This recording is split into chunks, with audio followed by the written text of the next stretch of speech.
Welcome, one and all. It's Friday. It's the 2022 version of January the 14th. We are but 48 long or short hours away from the biggest game of the season since the last biggest game of the season, and that is the North London Derby. I can't wait for game day. If you're new here, thank you for stopping by.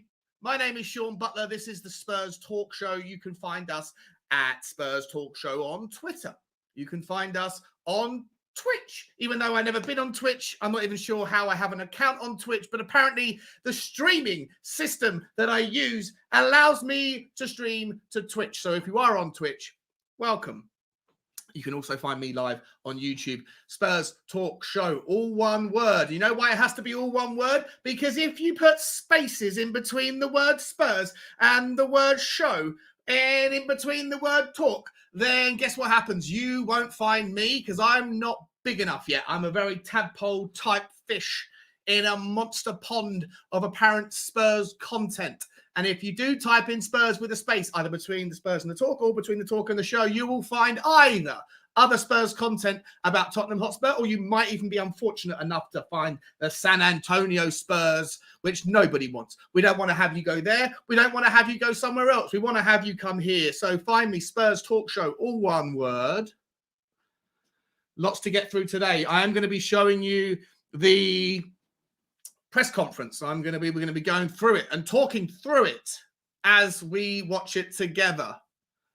We've also got a little bit of Spurs news to go through from the In the Knows and the journalists around the world.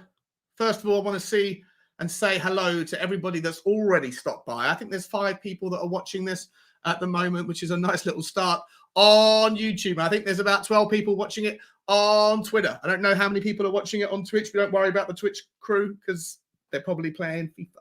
Anyway, how's everybody doing in the chat? Let's say hello to a few people that are here. Let's say hello first and foremost to my man, Cody Mack, straight out of somewhere in America, I believe, unless you're an expat living in the UK.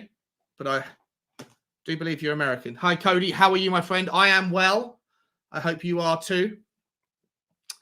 Hopefully we're going to get a little bit more content, a little bit more conversation going with you as the hour unfolds. Leon M96, is that a motorway that you're close by?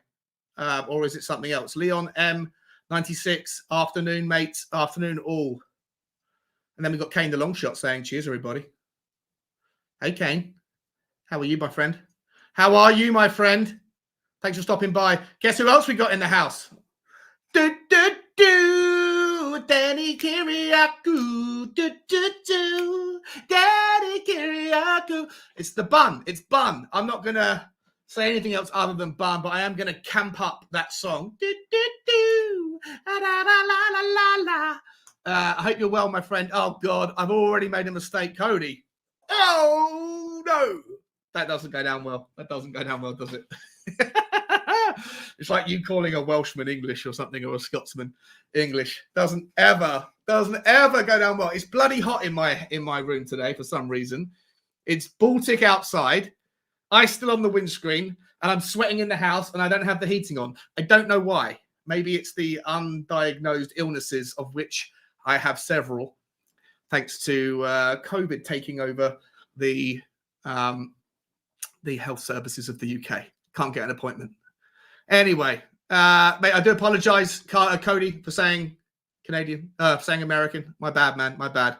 I know how that feels to be misgendered or misnationed.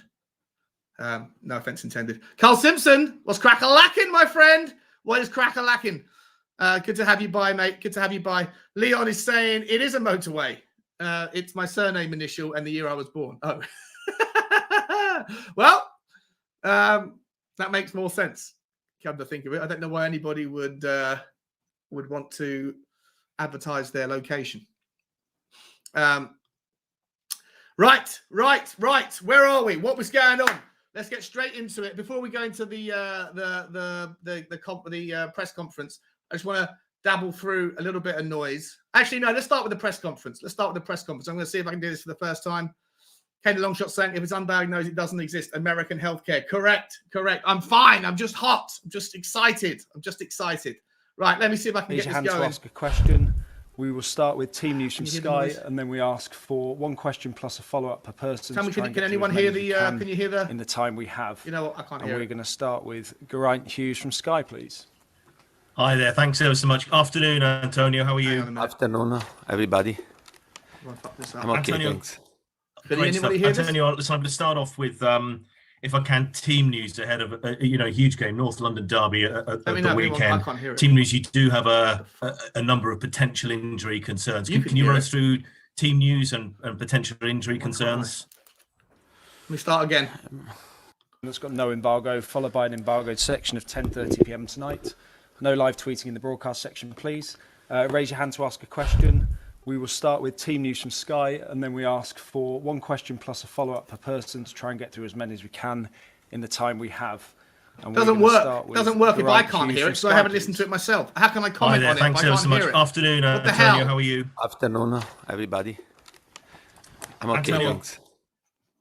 Let's try this again.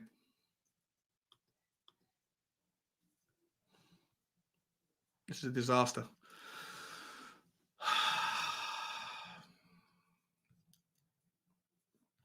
You know what I'm going to do? Hang on. Hold on. Sorry for lack of professionalism. It's got no embargo. I'm going to try and get this open on my screen as well so I can hear it with you. It's got no embargo, followed by an embargoed section of 10:30 p.m. tonight. Followed by an embargoed section of 10:30 p.m. tonight. No live tweeting in the broadcast section, please. Raise your hand to ask a question. We will start with team news from Sky, and then we ask for one question. Okay, I think we're all together now. To try and get through as many as we can in the time we have. And we're going to start with Geraint Hughes from Sky, please. Hi there. Thanks ever so much. Afternoon, Antonio. How are you? Afternoon, everybody. I'm okay, Antonio, thanks. Great stuff. Antonio, listen, I'm going to start off with, if I can, team news ahead of a huge game, North London derby at the weekend. Team news, you do have a number of potential injury concerns. Can you run us through team news and potential injury concerns? Yeah, as you know very well, and we have many injuries, and then there is always the COVID situation every day that you have to check, and sometimes you find a surprise. Yeah, but we are preparing the game against Arsenal. I think in this moment all the teams are suffering injuries problem, COVID situation, and international competition. And Tottenham the same. You know very well, and you have seen the bench, our bench, during the game against Chelsea, and you can understand that we are in a moment that we have to try to recover very soon the players that are injured. Antonio, can I just, given the situation you're in, I suppose, right, let me just press pause on that for a second. So, I'm not entirely sure if everyone can hear anyway. Just want to double check. Danny, the bun is saying he's going to help me get more sophisticated with my live streaming. I didn't think I needed to know that stuff yet because I've only got 170 subscribers. By the way, if you are new here, I don't think anyone is, but if you are, like, share, and subscribe, and get the numbers up for me so that I have a reason to continue, a reason to feel motivated. But from what I've heard so far is there's a couple of COVID checks. Now, there was a couple of COVID checks last time and against Chelsea, and it turned out we thought that Eric Dyer was the victim, but it turned out he's actually just got the injury, the hamstring. I think we're going to come back to that in a minute. Let me bring Ellie into the stream. Hi, Ellie. How are you? Oh. Oh, no.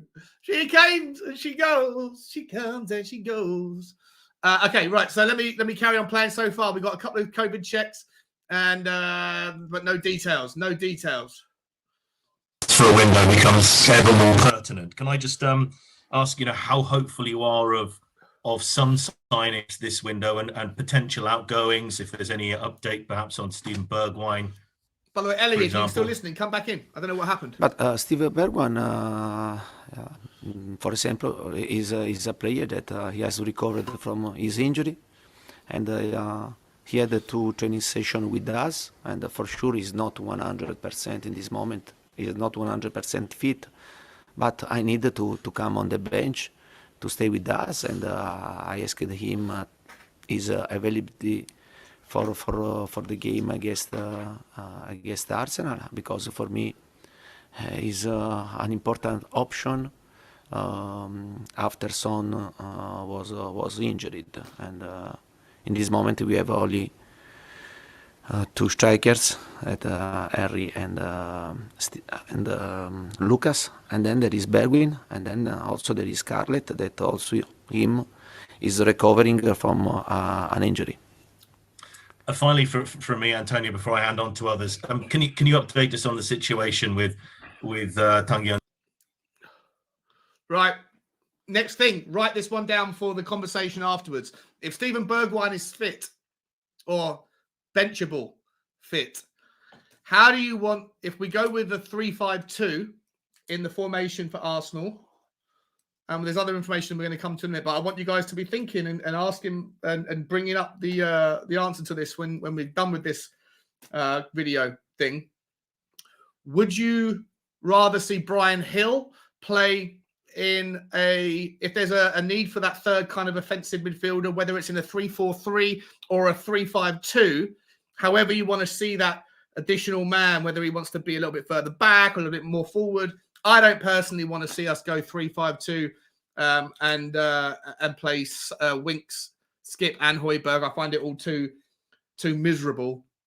If you agree with me and you want to see a more offensive midfielder, would you rather see Bryan Hill, Bergwijn, or Lo Celso playing in the role? Think about it. Let us know in a minute when we get some conversations going. Let's continue with this. Ndombele, is he going to leave the club? But in this moment, Tanguy Ndombele is a player, is a Tottenham player, and for this reason, and you have to consider him a Tottenham player. Thanks, Geraint. We'll go on to James Savundra, please. Good afternoon, Antonio. Good afternoon. Looking at the opponents this weekend, Arsenal, do you feel like they're at a similar level to Tottenham at the moment? Tricky. But honestly, and I want to play the game. I want to play the game and to understand very well.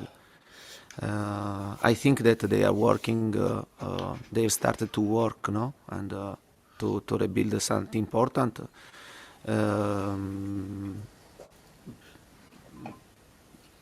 They had more time, no, than us, and Arteta has had the possibility to work with the players for a couple of years, and also to go in the transfer market. I think that they are doing a good job. I think that in this moment maybe, and but for this reason, and they are ahead in the project than us. Interesting. Because they have started before with the same coach. And I think that now they're having a good result. Arsenal is a really good team, but at the same time, and we want to understand, we want to play this type of game because we want to know how much we are improving than the last period. What is more important for you this season? Is it to finish in the top four, or is it to rebuild the foundations which you've been speaking about? Just listen to the rest of the stream quickly, and then the video, and then we'll say hi. But for me, the most important thing to get the best out of my players, and I don't know which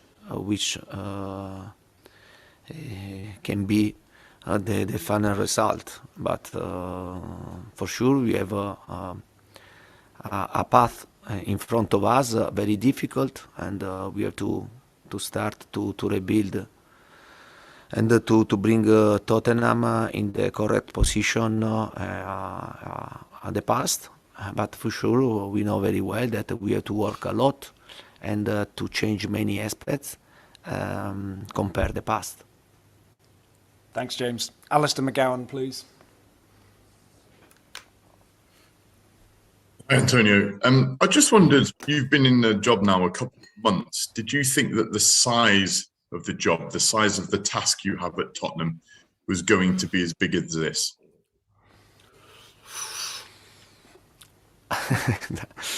And I decided to accept this job because to work in this environment, to work in a modern club is good, I think, for every coach. Then, as you know very well, but I said this maybe in the last press conference, that when you are outside,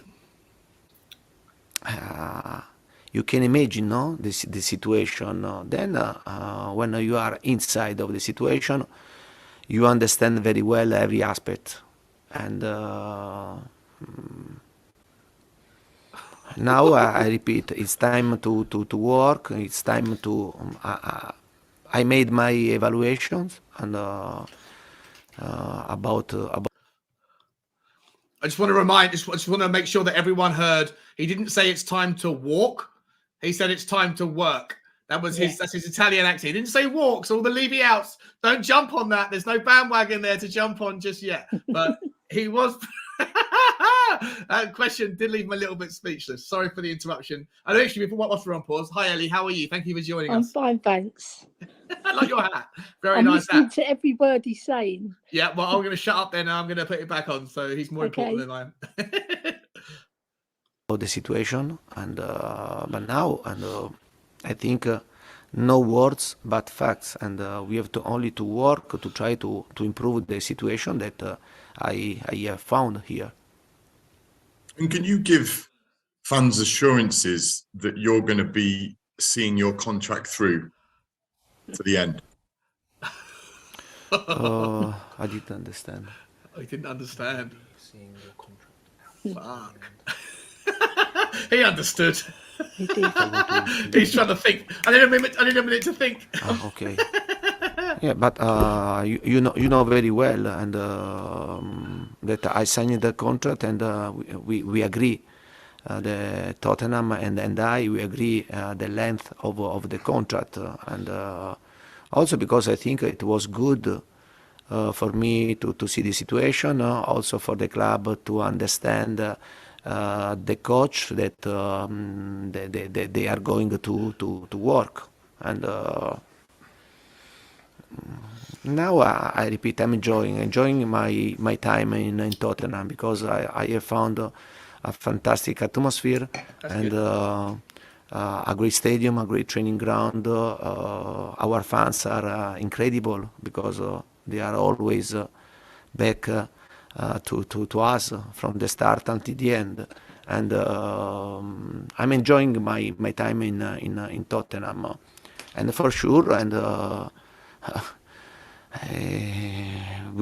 want to improve the situation because I think that all the people we want to deserve much more than this. Thanks, Alistair. Alistair Gold, please. Hi there, Antonio. Just want to ask you, we see you on the touchline, you're full of energy, you're kicking the ball, every ball with the team almost. It feels like in the last week or two, you've maybe been a little bit quieter, a bit more subdued, maybe frustrated. I just wondered if you felt that was true, and if so, why? But honestly, I don't think so. And you have to ask the referee or the foreman if I was calm against in the last game against Chelsea. I think that he will be surprised about this question. And Yeah, for sure. Also during my management, I have to try and also to see, no, when I stay calm the answer of my players, and I think that also this is a strategy, no, because I can drive the car, but at the same time, sometimes the driver can stay sit and calm. And I think that also is a part of a process, no, to try to give more responsibility to our players. And for me, and also if I want to force myself to live the game in another way, it will be very, very difficult. But I think also that sometimes I have to stay sit and to leave my players to make the best decision, and also to face the game during the difficulty. And as I said to you before, it's a part of process to improve the responsibility, no, during the game. But for sure, and I'm strong, and I'll be very strong until the end of the season. Fantastic. And can I just ask you, do you think you'll have any of your players back for this match that you didn't have for the last game? But the players.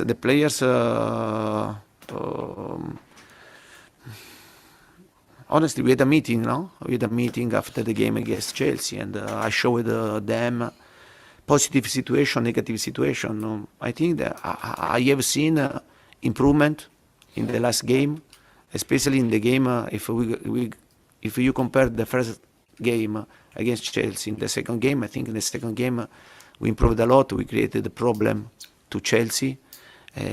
We had many chances to score. I think that the final result was not right, but at the end, Chelsea deserved to reach the final. And I spoke with the players, and the players they are in the same my line. And I repeat, we want to improve. We are seeing the improvement. Then, as you know very well, you can improve, but you need time, and to try to improve the quality and of also our play to improve. Thanks, Ali.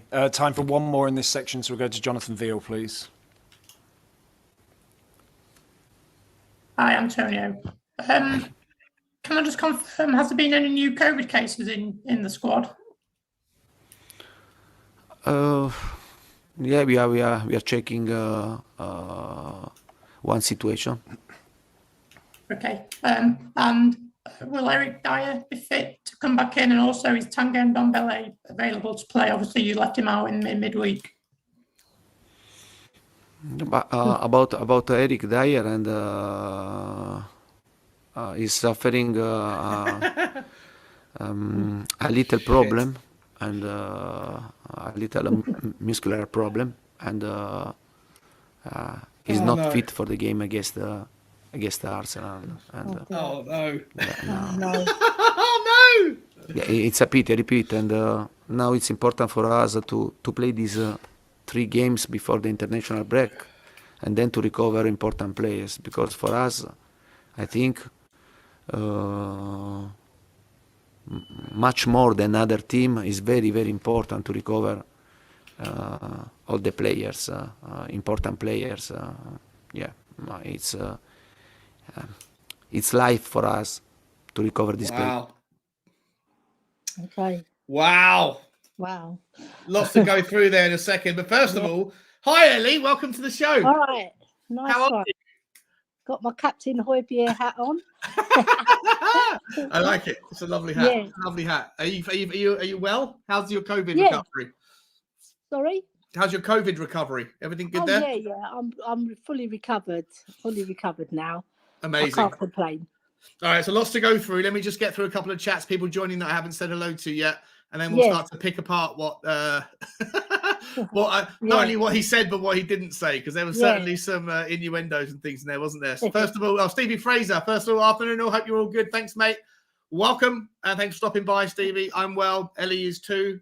Appreciate you coming by, buddy. Brian C. Socrates, the legend that is the philosopher in name and in nature. Big up, Brian. Hope you're well, mate. Stevie B in Sun's position by the looks of it. So this is a question that I asked, I think, just before Ellie came on. So we'll come back to that in a minute. Carl, Alex Hilton, hi, mate. I hope you're well, buddy. Kane, the long shot. Doesn't like the question. All right. Well, Conte, did you the wink snugsy? I don't know what that means. Alex, you have to be less cryptic with your content. You have to explain to us because I don't know what that meant. Kane left him speechless. Yeah, there was a couple of questions in there where you could tell he wanted to say one thing but didn't want to and was biding for time. Mark Cousins, afternoon, Sean, and everyone in the chat. And also, he says, sorry, I didn't see you sneak in. It was a sneak. It was a sneaky sneak. In the back door. Cody Mack, he couldn't help himself at the start of that answer. Yeah, we're going to go through that in a second. Cody, Mac. Stevie Fraser, his hands start going haywire in a moment. He's definitely feeling awkward on this one. Dybala Spurs news. There is a little bit of update on that one, I think, Alex. So I'll do that later, mate. We're going to go through this. Go through the press conference first. Ryan McFarlane's in the house. Well, I'd like to say hello, but you you sit on a throne of lies, Sean. He said walk. Yeah, well, I heard work. Very cool, man. Good. Thanks for stopping by. Kane the long shot. No, very subtle with that question. Shit journalism. Yeah. I don't like that question. It made me start to sweat. Let's actually, is there anyone else in the house that we want to say hello to quickly? Spurs 72. Hello, mate. Hi, buddy. How are you? Hope you're well. I'm going to come back through those comments in a minute. Andrew Bailey. Big up, Sean and Ellie, Tottenham legends. Great stream. It's not great yet, mate. We've just started. so far, it's just been a video of Antonio Conte dodging questions like the guy from The Matrix. He and your hat. My hat is great. Yours is good too, Sean. Thanks. Yeah, but mine's all too common. No one's wearing. There's no flat cap. There's a flat cap army, but there's no sailor cap army. We need to get one of those going. The Ellie sailor cap army. Come on, get some more sailor hats on. Yeah, 100%. Crocodoc's in the house. Hello, mate. Sonic just put Højbjerg at centre back. Can't be worse than Tanganga or Rodent. Yeah, we're going to have to talk about the strategy as we go through. And the rest, everyone's already. We're going to come back to see what they said in a minute. So, overall thoughts, Ellie. What did you think of that?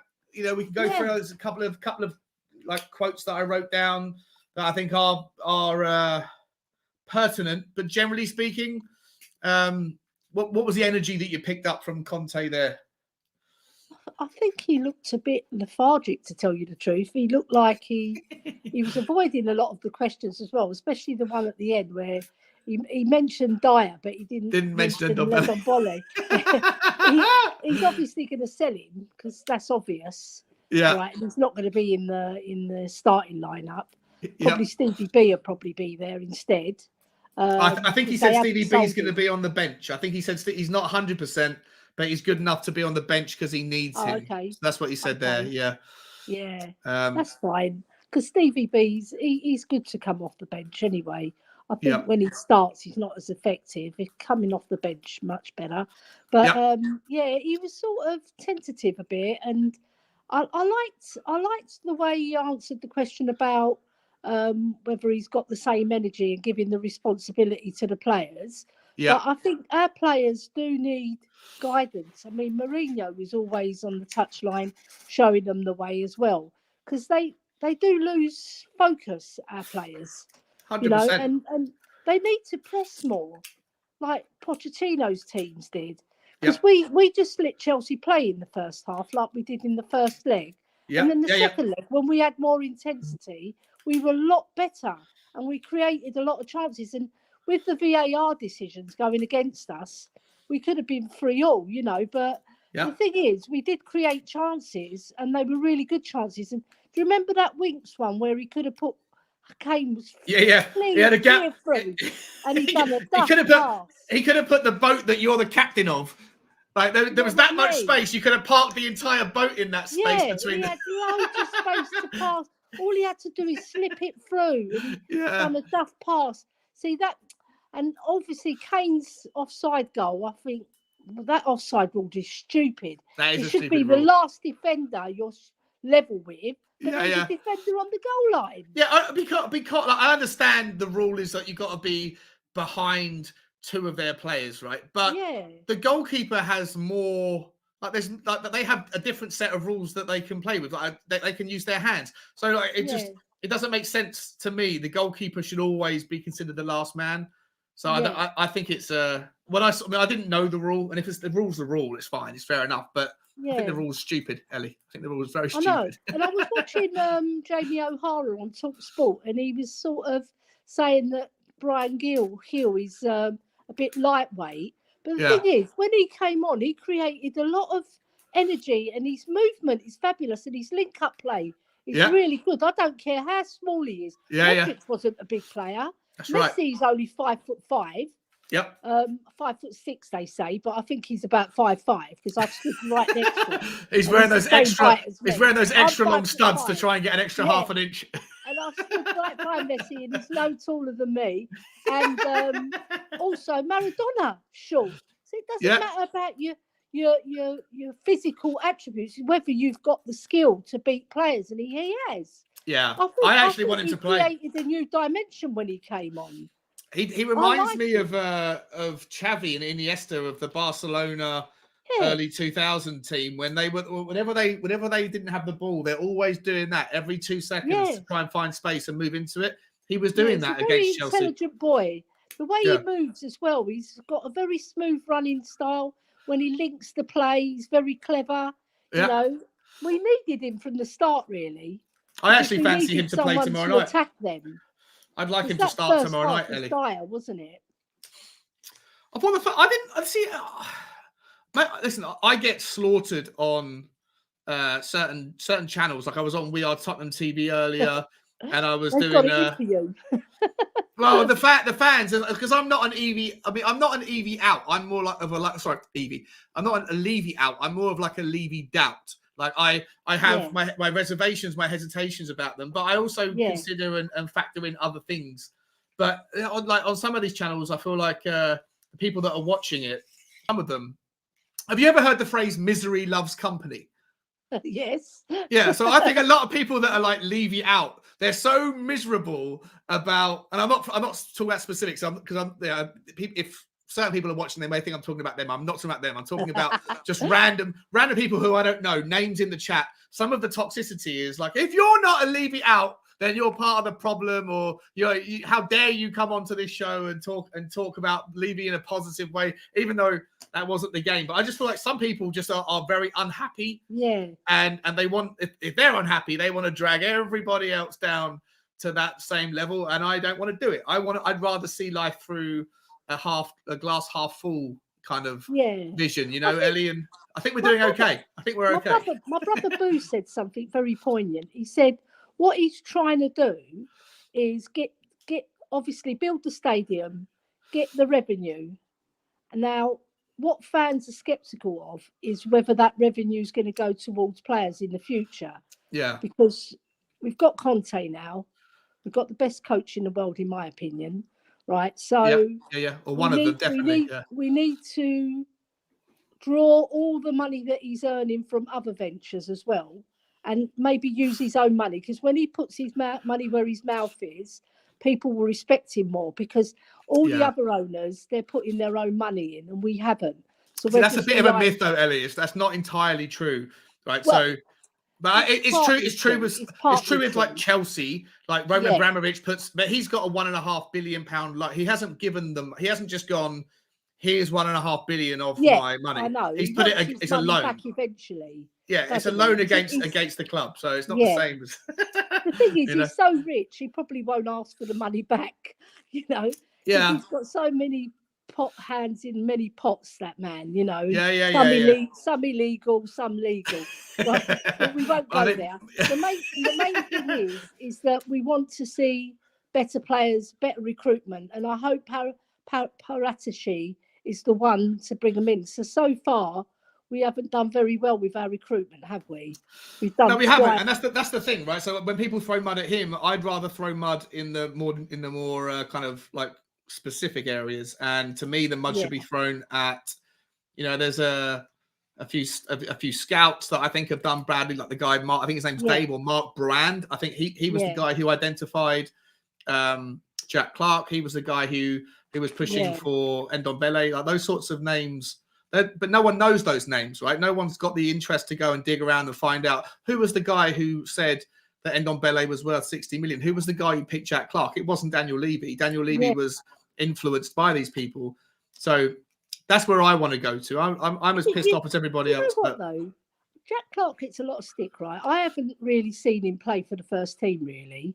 All right. So now we're only basing it on what we've seen, little snippets of him, right? What I hear from the club where he's been playing for our reserves, the under 23s, whatever you want to call them, under 21s, right? He's been performing quite well, right? But the guy who scouted him, when he was very good at Leeds, and you could see the potential. So you could see why he wanted to bring him to Spurs. But since then, he hasn't got a look in. So there must be something missing that all those three coaches we've had, we've had four.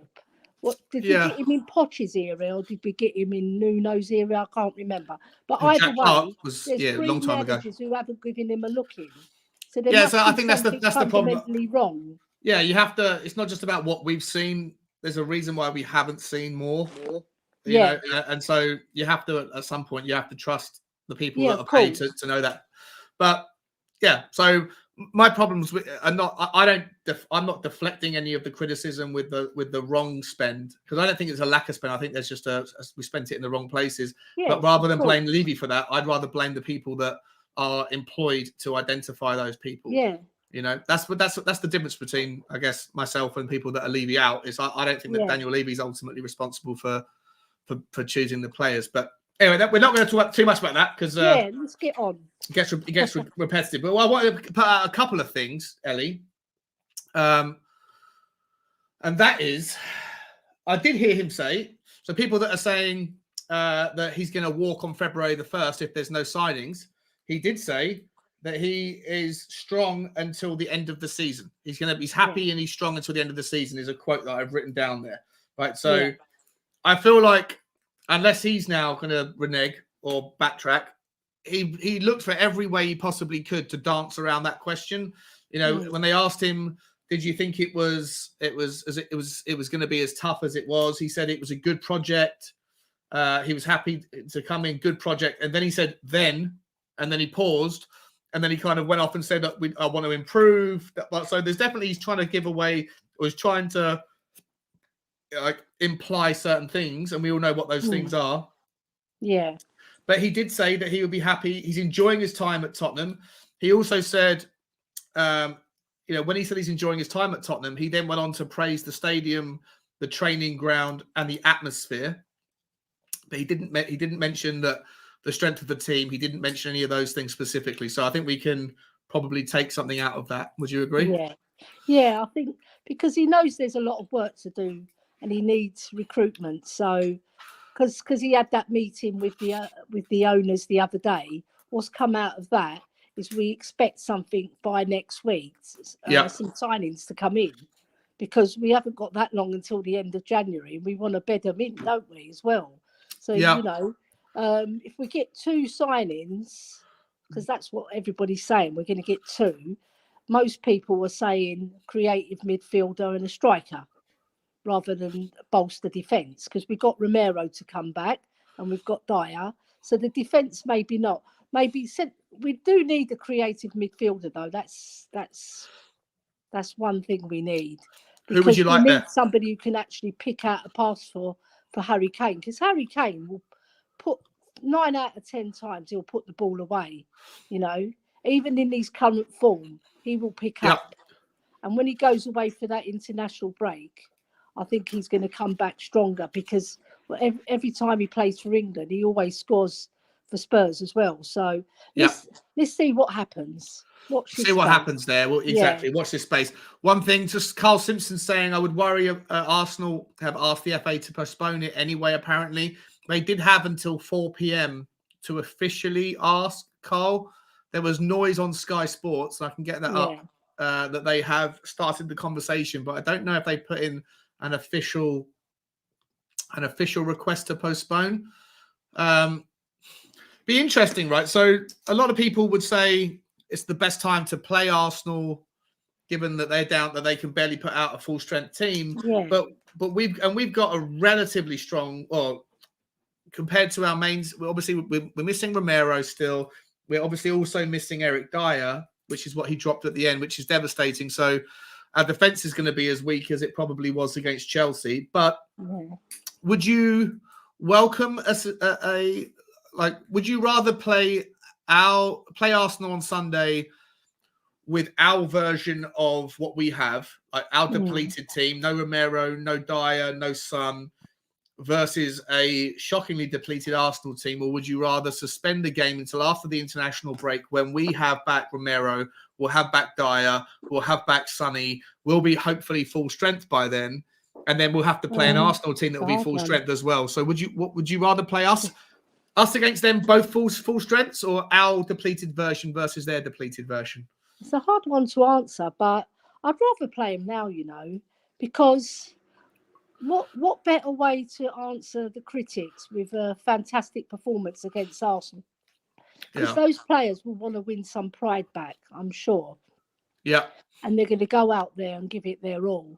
I'm sure they will, because if they don't, then there's going to be a backlash from the fans. There'll be a backlash anyway. And the people that are like so vehemently one side, whatever happens, if we win, it will be only because Arsenal were depleted. If we finish fourth, it will be because we were lucky. Some fans are just pessimistic to the point of exhaustion, So yeah, I understand that.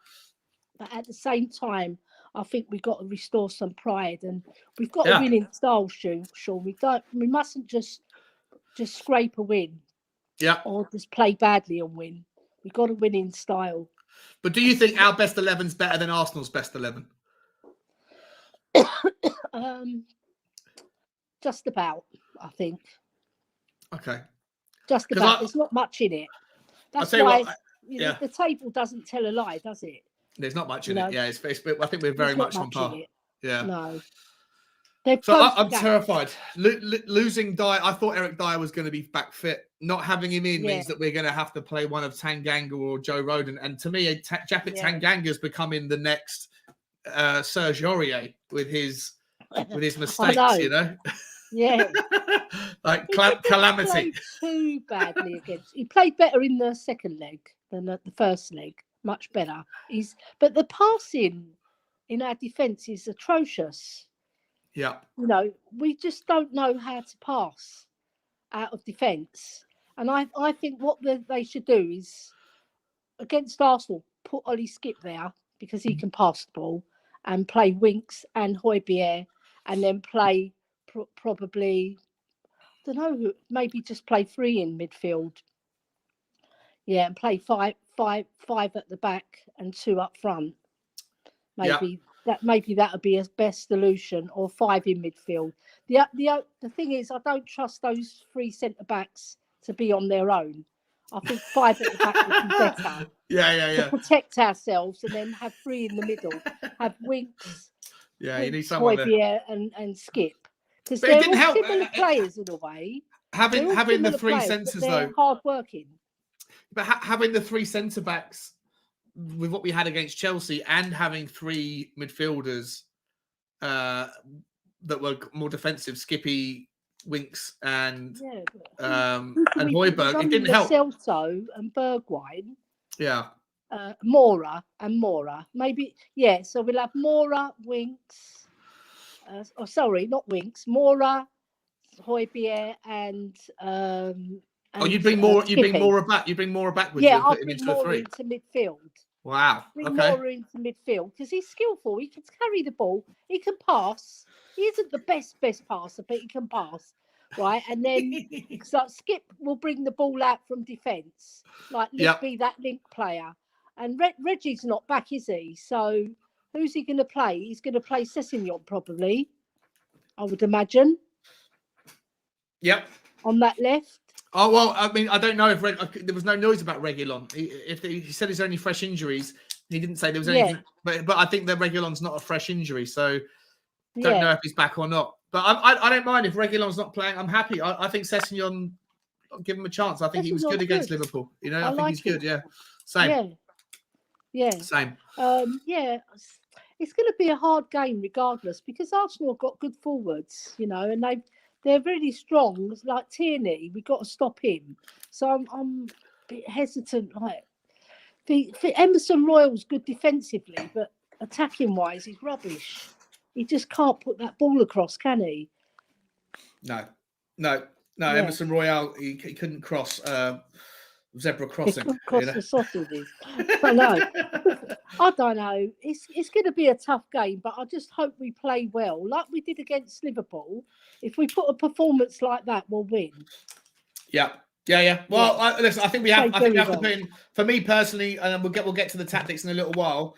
I personally want to see us put in. I think Arsenal are going to bring it down. If the game does go ahead, I think the game is going to be brought down to a feisty level. And Arsenal, last time they played at White Hart Lane, I know we won 2-0, but they really went for it. And you could argue that we had a smash and grab that day because they outperformed us. Yeah, we did. So they dominated possession a lot. Yeah. I think it was 60-something possession for them. I don't want to see that again. You know what? They are a better passing team than us. They are. They keep the ball better. And their passing is a lot more crisper and better than ours. But we've got the players who can unlock them and drive at them. And if they're on form, especially Moura and Kane, if they're on form, I think we'll win the match. Yeah. Well, I think we're going to win the match regardless. But I do think it's going to require I think it's going to require another level. I think it's the attitude. I don't on the player for player basis. As I say, I don't think the technique or the talent. There's not much between the two, and I don't think that we have to worry about that. But I think Arsenal are going to bring it down to a bit more of an aggressive level, and I think that we need to do the same. Let me just, Ellie. Let me just call out some people that I haven't got to yet. I don't know why I've left this one up on the chat. I don't know why I've done this, Kuva. Like you're doubting me, bro. You're outing me. If you want to come on, buddy, and say hello, you're more than welcome. Let me put the thing back in there. If anyone wants to jump in, you're more than welcome. And Danny is saying, Ellie, the difference with those two players, you said Maradona and Messi were both strong players. Maradona was a stocky player, very strong legs, like Aguero, low center of gravity. Hill needs. I like Danny. Yeah, I'll give him that because you can't compare the legs of Brian Hill. They're like little chicken legs. They are chicken legs, yeah. Yeah, but he's still skillful. Are you skillful? The thing is, they can knock him off the ball. I can understand what Danny's on about because they can knock him off the ball because of his physical attributes. But he's got the skill to get past players. I think he'll draw a couple of yellow cards. We're lacking that. We've only got Moura who can do that, really. Yeah. And Bergwijn, when he plays, he's got the ability to go past players with his speed. With his skill, maybe not, but with his speed, yes. But they're the only two players in the team who can really, really attack teams and get past them. And Reggie, when he's on the left, he can beat players, but more with his speed. He's a bit like with his speed and skill. But I understand. I agree with you, Danny. Yeah, he does need to beef up a bit. He does. He definitely needs to. I'll fatten him up. I wasn't sure what you were going to say then. I can give him a few Greek dishes that'll fatten him up. Nice. Benny boy, welcome to the chat. Welcome to the Shorty boy, Mr. Elliot. My brain's like mush today. So I'm good. How are you guys? What were you trying to say? Cool. I'm skipping over my own words. It's been a long day. I need another coffee. Yeah. Speaking of which, can I leave Captain Ellie in charge for 10 seconds? My doorbell went about 15 seconds ago. All right. There's no one here. I'll back and I'm going to leave you guys in charge. 2 seconds. Yeah, no problem. Right, I was just going to ask, what do you think our chances are against Arsenal? I don't think the game's going ahead, so I don't think there is going to be a game. They've only got 12 players, so unless they sign about 3 players in the next day, that game's not going ahead. I think we can beat them. It all depends on the attitude of the players. The attitude just isn't good enough. Our players are better than theirs, but their players' attitudes are much better than ours. It's the difference. worse players but a better team beats a worse team with better players. Yeah, I agree with you that because our attitude against Chelsea is like that first half. It was similar to the first half at their ground as well. They just didn't get into them. There was no passion. There was no energy. And in the second half, it was like a different team came out. Like a game of two halves, wasn't it? And like we had the attitude in the second half and we had the spirit to get forward. And we created quite a few chances, especially Højbjerg and Kane. They were really good. I heard a lot of people criticising Højbjerg, saying he was just clapping and that. But if you look at his overall performance, it was very good. And he kept the ball and he kept moving, kept us going forward. And Kane was moving all over the place, trying to create space for himself, you know. But a lot of the time, the players weren't finding him, especially Winks. Like I said to Sean, when he didn't find him with that easy through pass, he would have been through on goal and he would have scored. So it's a shame. It's a real shame because Winks played really well. Winks was one of our better players. He was one of our better players. Yeah, he was. I don't think Winks and Højbjerg don't work well together because both of them don't really know what they're doing. I think Winks needs to play with Skip to really get the best out of him. Yeah, I agree with you. I think Højbjerg needs a rest. He looks he looks completely and utterly out of it. Maybe give him a rest against Arsenal and play Skip and Winks instead. Then I'd play Skip and Winks with Lo Celso next to them for the running power. That's what I would do. Yeah. Even though Lo Celso was shocking, as bad as people were saying, he's really trying. He's trying, but he's just a crap footballer, unfortunately. Yeah. He had a little bit of a temperament with that Sarr, didn't he? He had a little bit of beef with him. Yeah. Yeah, because he was getting on his nerves. I think he wanted to punch him one. He needs to do it more. If he's going to even if he doesn't play well, if he's getting into their minds and getting himself about, that's what he needs to do. Yeah. Like Rudiger done to us. He was getting in our minds. And as for Laqueta, they're all mouthy, the Chelsea players, aren't they? You have to be. They're hard bastards. Yeah, they are. That's why they're winners. They're winners. They know how to win games. They're just like the Italian teams of old. You know, they're not soft. That's the problem. Tottenham are soft and nice. Yeah. What are your thoughts, Benny boy, on? It's an interesting one actually. Lamella. Yeah, you know what? I don't think people credit quite how much. I know he didn't play all that much in the last few months before he got his transfer, but what is that? But I do. But I don't think people give him the credit that he deserved for what he used to bring onto the pitch in terms of attitude. He used to really wind people up. You know, Martin Tyler, the Sky Sports commentator, had a venomous hatred for Eric Lamella. He always used to call him out all the time. But it was I liked having someone like that on the team that used to wind we need people up. another player like that. But really, it's what Højbjerg should be doing. That's what he should be doing. And because Højbjerg is much better at it. Yeah. I think Tanganga would be the one as well. Because he's all blood and thunder, but lately he's been a bit of a wimp. Yeah. My opinion on Tanganga still stands. He's not good enough for this football team in terms of technical ability. He's a good lad. He works hard. Yeah. He's a warrior, but he's not a good footballer.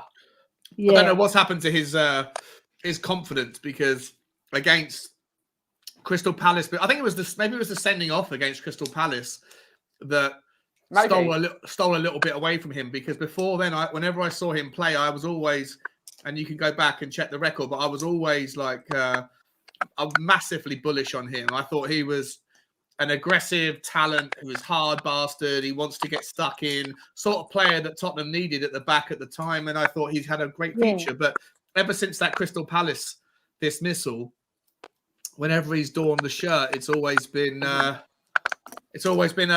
shit show. I want to move the conversation on to Cody Mack's question, and I'm sure it's extended to Ben as well because it was probably asked before Ben jumped on. Oh, and Ellie's maybe gone for a second. Cody, come to you, Ben. What are your thoughts on Dylan McCandy on his way to?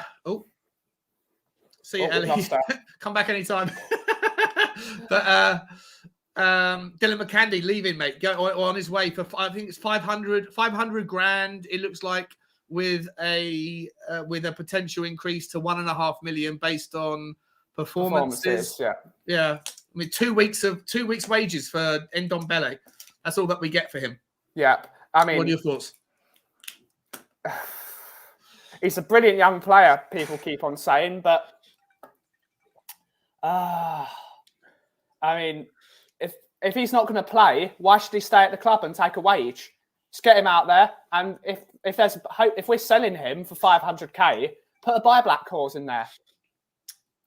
Yeah, well, I think it's because he's got 6 months left on his contract, right? And he hasn't shown any interest. From what I've heard, we've tried to sign him down to another one, to an extension, but he hasn't wanted to. And so I guess it's one of those things where, you know, our hand is forced. Right? He's probably said, unless you're going to play me, then lay me, sell me. And so, you know. Which is the right attitude, which is good for a young player. Play football games instead of sitting on the bench taking a wage. It's what we want, really. Correct, yeah. But if Blackburn feel like they can sign him now or get him for free by waiting 6 months, it depends on whether or not they need him. But either way, the Blackburn Rovers, you know, hierarchy have probably got no incentive to put a buyback clause in because they know they can sign him on a pre-contract anyway if they want to. Yeah, I mean pre-contract.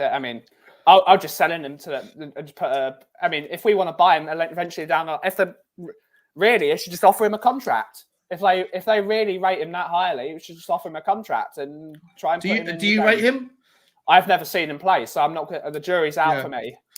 He played for half an hour, didn't he, in the Europa Conference League away at. I'm not sure. It wasn't Mura. It was one of the away games. Must have been. It wasn't Paco, whatever it was, Ferreira. It must have been the other one, Vitesse.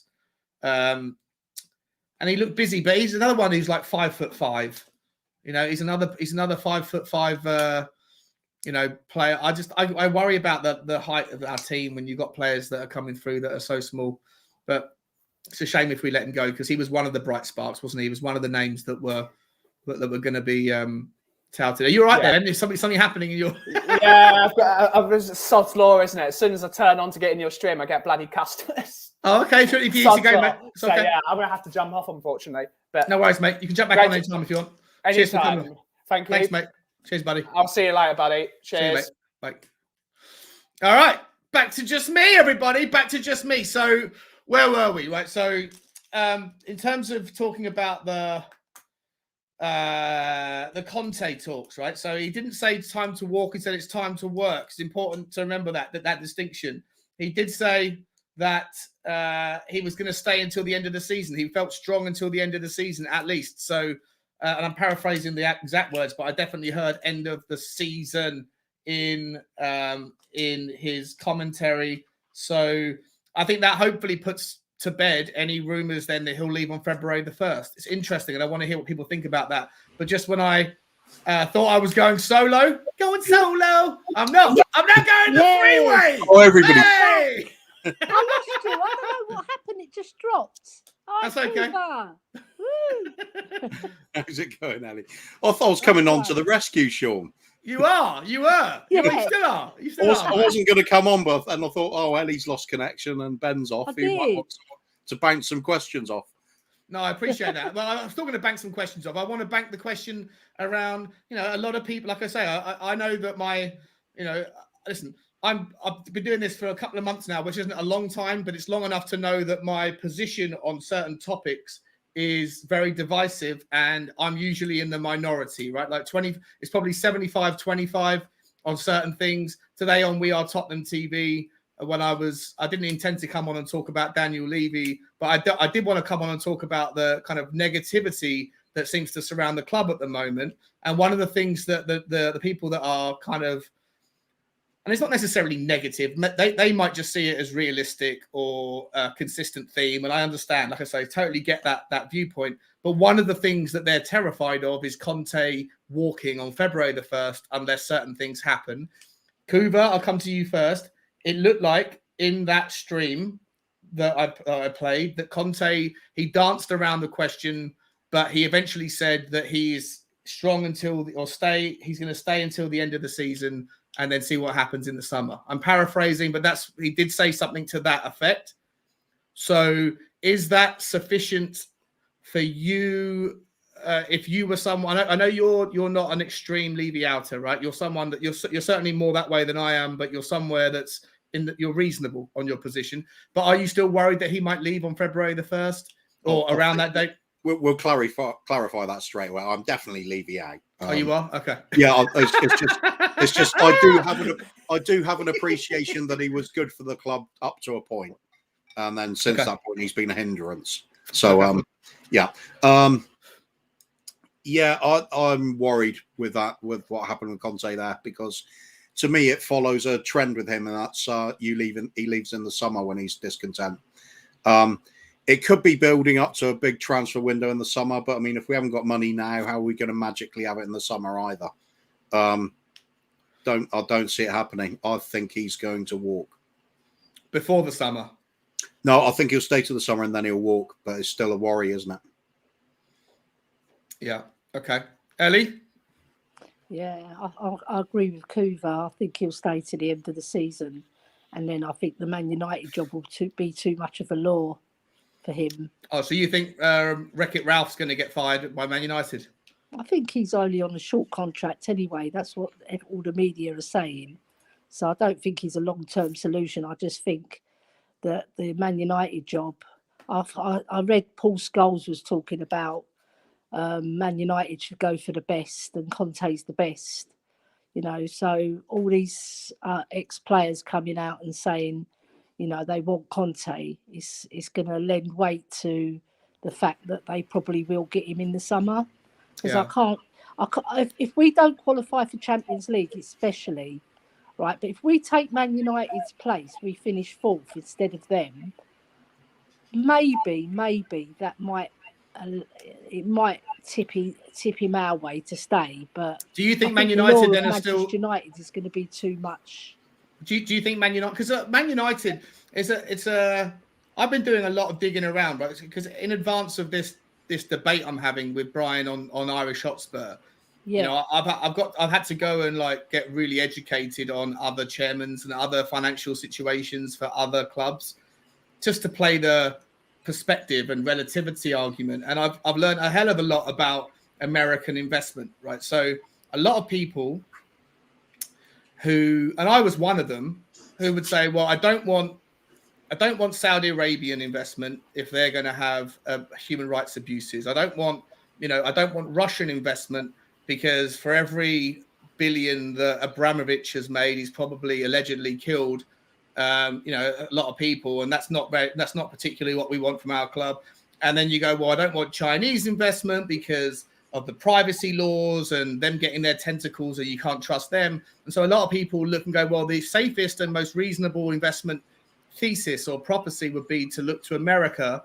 And there is some history of success, like Liverpool in 2007 were owned by their previous owners, and they were owned by American owners who used this leverage debt philosophy, which I'll be honest with you, I didn't understand what it entirely looked like until recently. I've looked into it, and Burnley are going through the same thing, and Manchester United had the same thing, which is essentially leveraged buyouts. And the way that the Americans do it, in a nutshell, and I'll simplify it, is they buy the company by demonstrating to the buyer and the Premier League and to hedge funds that they have the financial wherewithal to be able to make the purchase, but they don't actually pay for anything, or very, very 10% of it is paid with their own money. And what they actually go and do is leverage. They get leverage debt, right? Which is they'll go and borrow £1 billion or 500 million or whatever it is, but they borrow the debt and leverage it against the assets of the football club, the stadium, the training ground, and then they'll go and pay extortionate interest rates. And the best example is, Liverpool almost went bankrupt in 2008 until they were bought out by the guys who currently own them, the baseball owners. But a more pertinent example is Burnley right now. So Burnley until 2020 were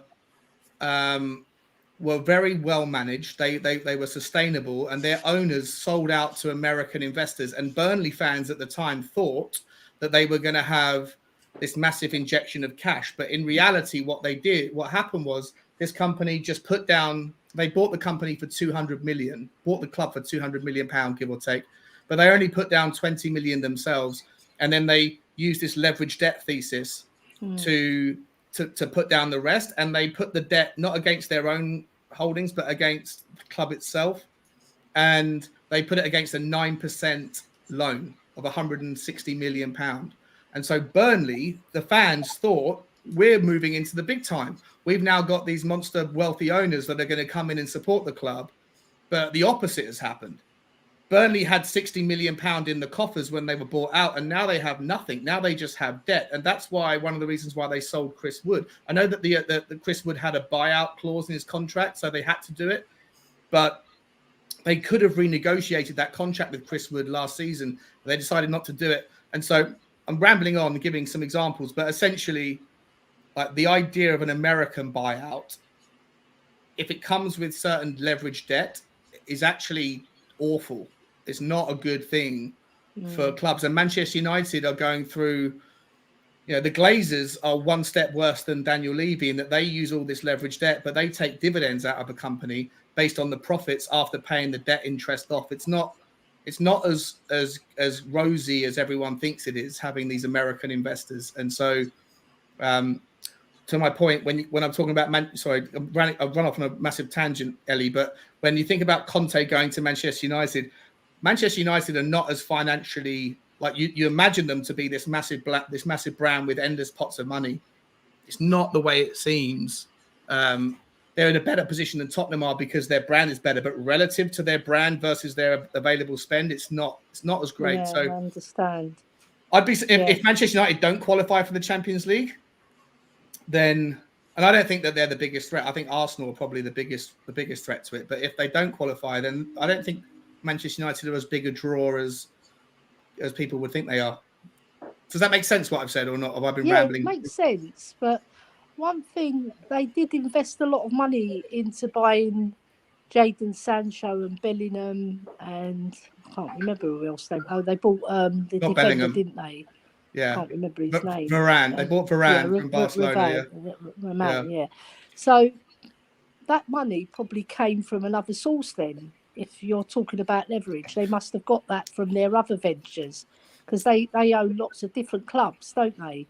In America, football clubs. Yeah.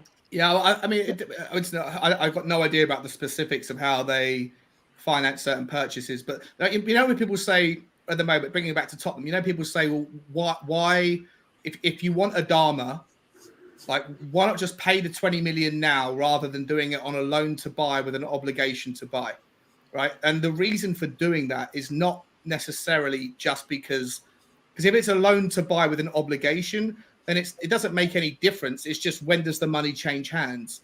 Because the money will go to them eventually. And the reason why they do that is because of financial fair play.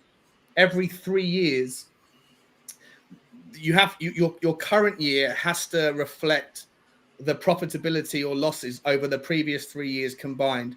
And so every year, the last year will drop off, and then then this year will then pop on. So next year we're working off of these 3 years, and then the year after that it will be the next 3 years. And so the reason why people do these loan to buy with obligations is not just for immediate cash flow. It's because it makes sense sometimes to delay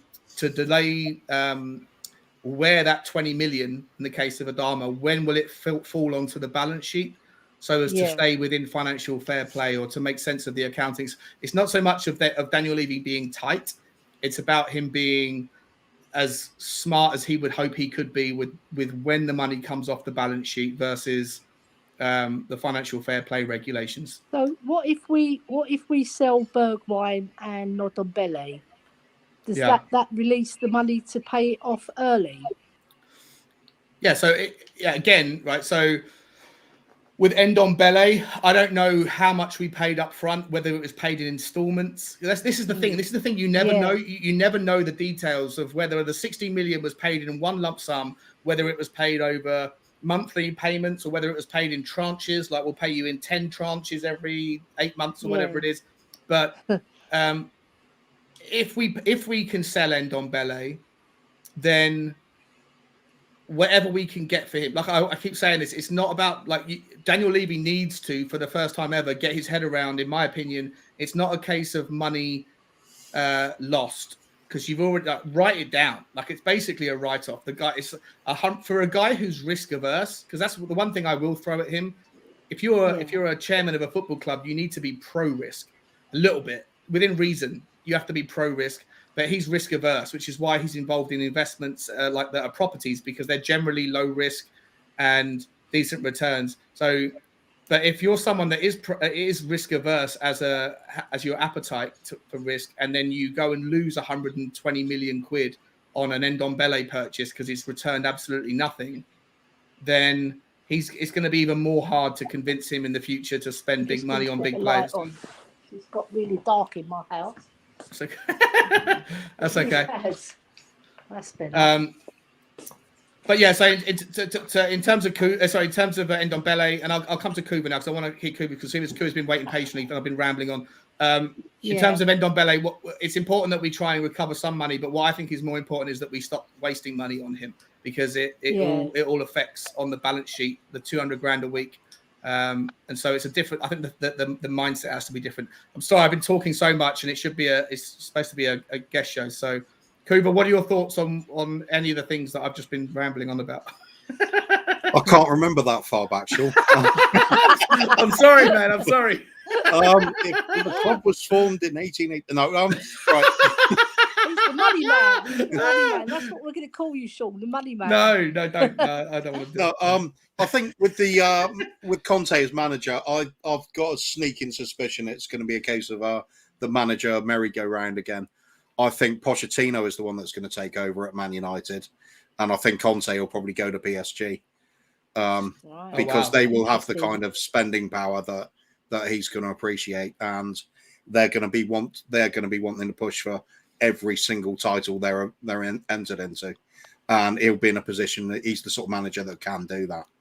I think we're going to miss out big time because we've got Levy, but that's okay with some people, isn't it, Sean?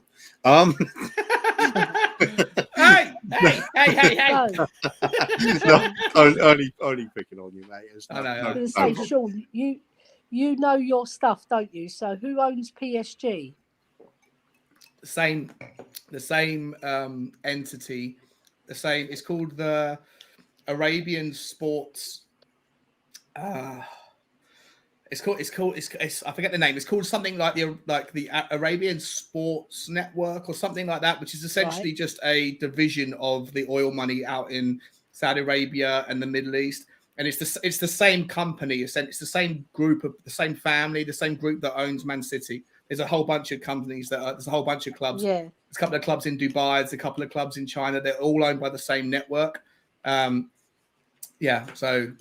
PSG are this is what makes the whole mockery of the financial fair play thing. PSG should be technically have been in breach of it for the longest time, so as were Barcelona. Man City got away with it when they were in breach. They just paid a lot of very expensive lawyers.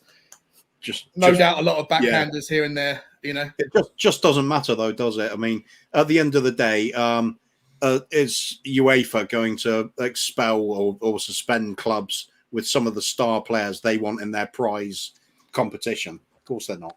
They want people to see them. They want to draw the crowds in to watch these kind of teams. So they can get away with anything. Let's be realistic. We've seen it with Manchester City. It's basically a slap on the hand. You've breached the rules, but come on in anyway. Don't be naughty. So that's all we got to do. I mean, it's what I've been saying. If we do get taken over with the likes of Amazon, just go crazy with cash. It won't matter. We'll buy out the best team on the planet, and who's going to throw us out of their competition? It won't happen. We'll get a fine or something that's ridiculous. Won't matter how much it is. Same thing going on at PSG. So that's why I see Conte going, because he will see the complete lack of ability to do anything at this club. Unfortunately, you're down. You're kind of in the doldrums as well. You really think it's like writing on the wall stuff, do you? Yeah, I really do. Yeah. 21 years of watching this. It's the repeat cycle over and over again. If we're in danger of getting anywhere, the foot's taken off the accelerator. We stagnate, fall back to where we were, if not lower. As soon as there's now we're at a stage where the lack of investment, well, not lack of it, the poor investment has gone on for so long that you can't even rebuild it in a window. It's going to be several transfer windows. Is Conte going to have the patience for that? I doubt it. he wants to win things. He's impatient. He's like the fans, but he's got the ability to do it. He just needs to be at clubs that are willing to back him, and we're just not going to offer that. I just can't see how. I mean, even if we manage to sneak Champions League football by the end of the season by finishing top 4, that's not enough to rebuild a team on. We're still going to be scraping for all sorts of players. I mean, it'd improve us obviously with the money, but he wants to be winning. Next season is when that's usually is one where he's going for the title, whichever league he's in. Yeah, we're not going to be anywhere near that.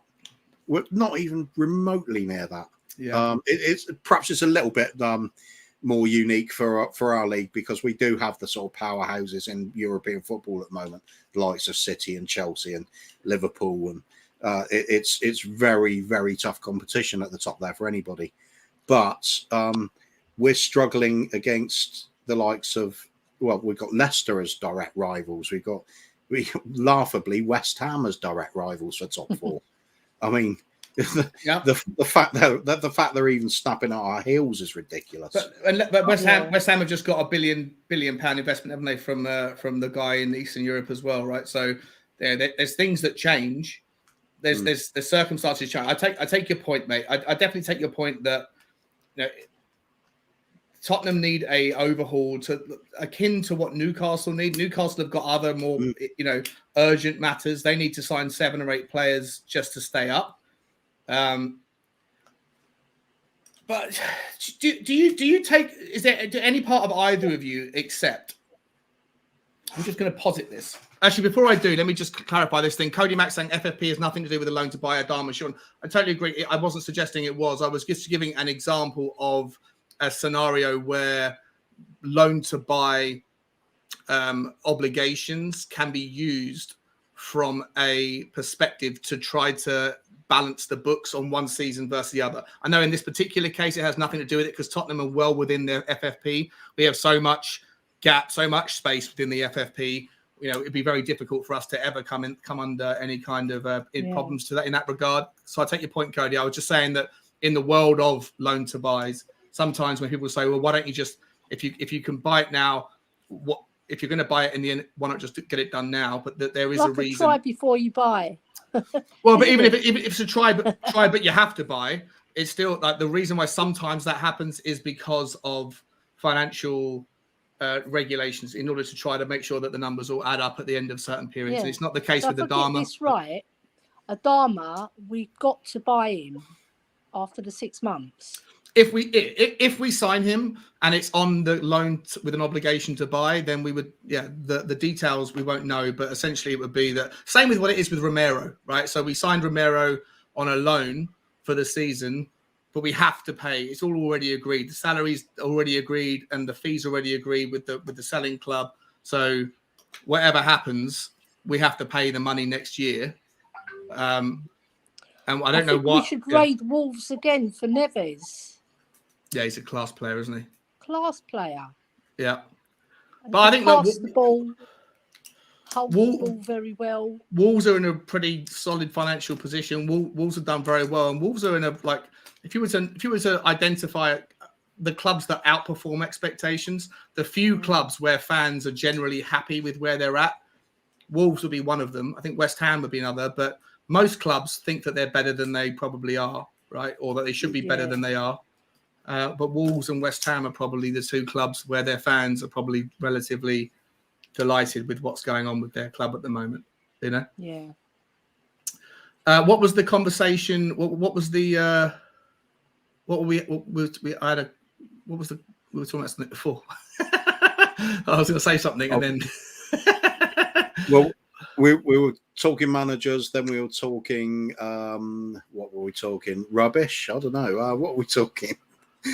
Lots of things. Talking about Conte going to PSG and Poch possibly going to Man United, and then who are we going to get? No, there was something since then. There's definitely something since then that I was about to say. I'll come back to it in a second. I just wanted to answer Cody Mack's point, and then now it's all slipped my mind. Never mind. All right, let's move on to the actual game. Formations.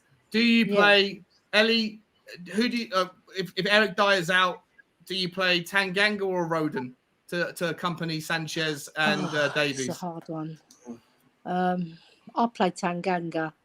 Oh, really? Yeah. Okay. Because just for the pure fact that people have written him off, and he did show prospect. I know Ben said that he's not a good player, but you don't become a bad player overnight. And all the talk before was that he's going to be the next Ledley King. So he couldn't have dropped off that much. It's just that he's come up against a very, very good Chelsea side that maybe have shown that he's not at the level that he should be.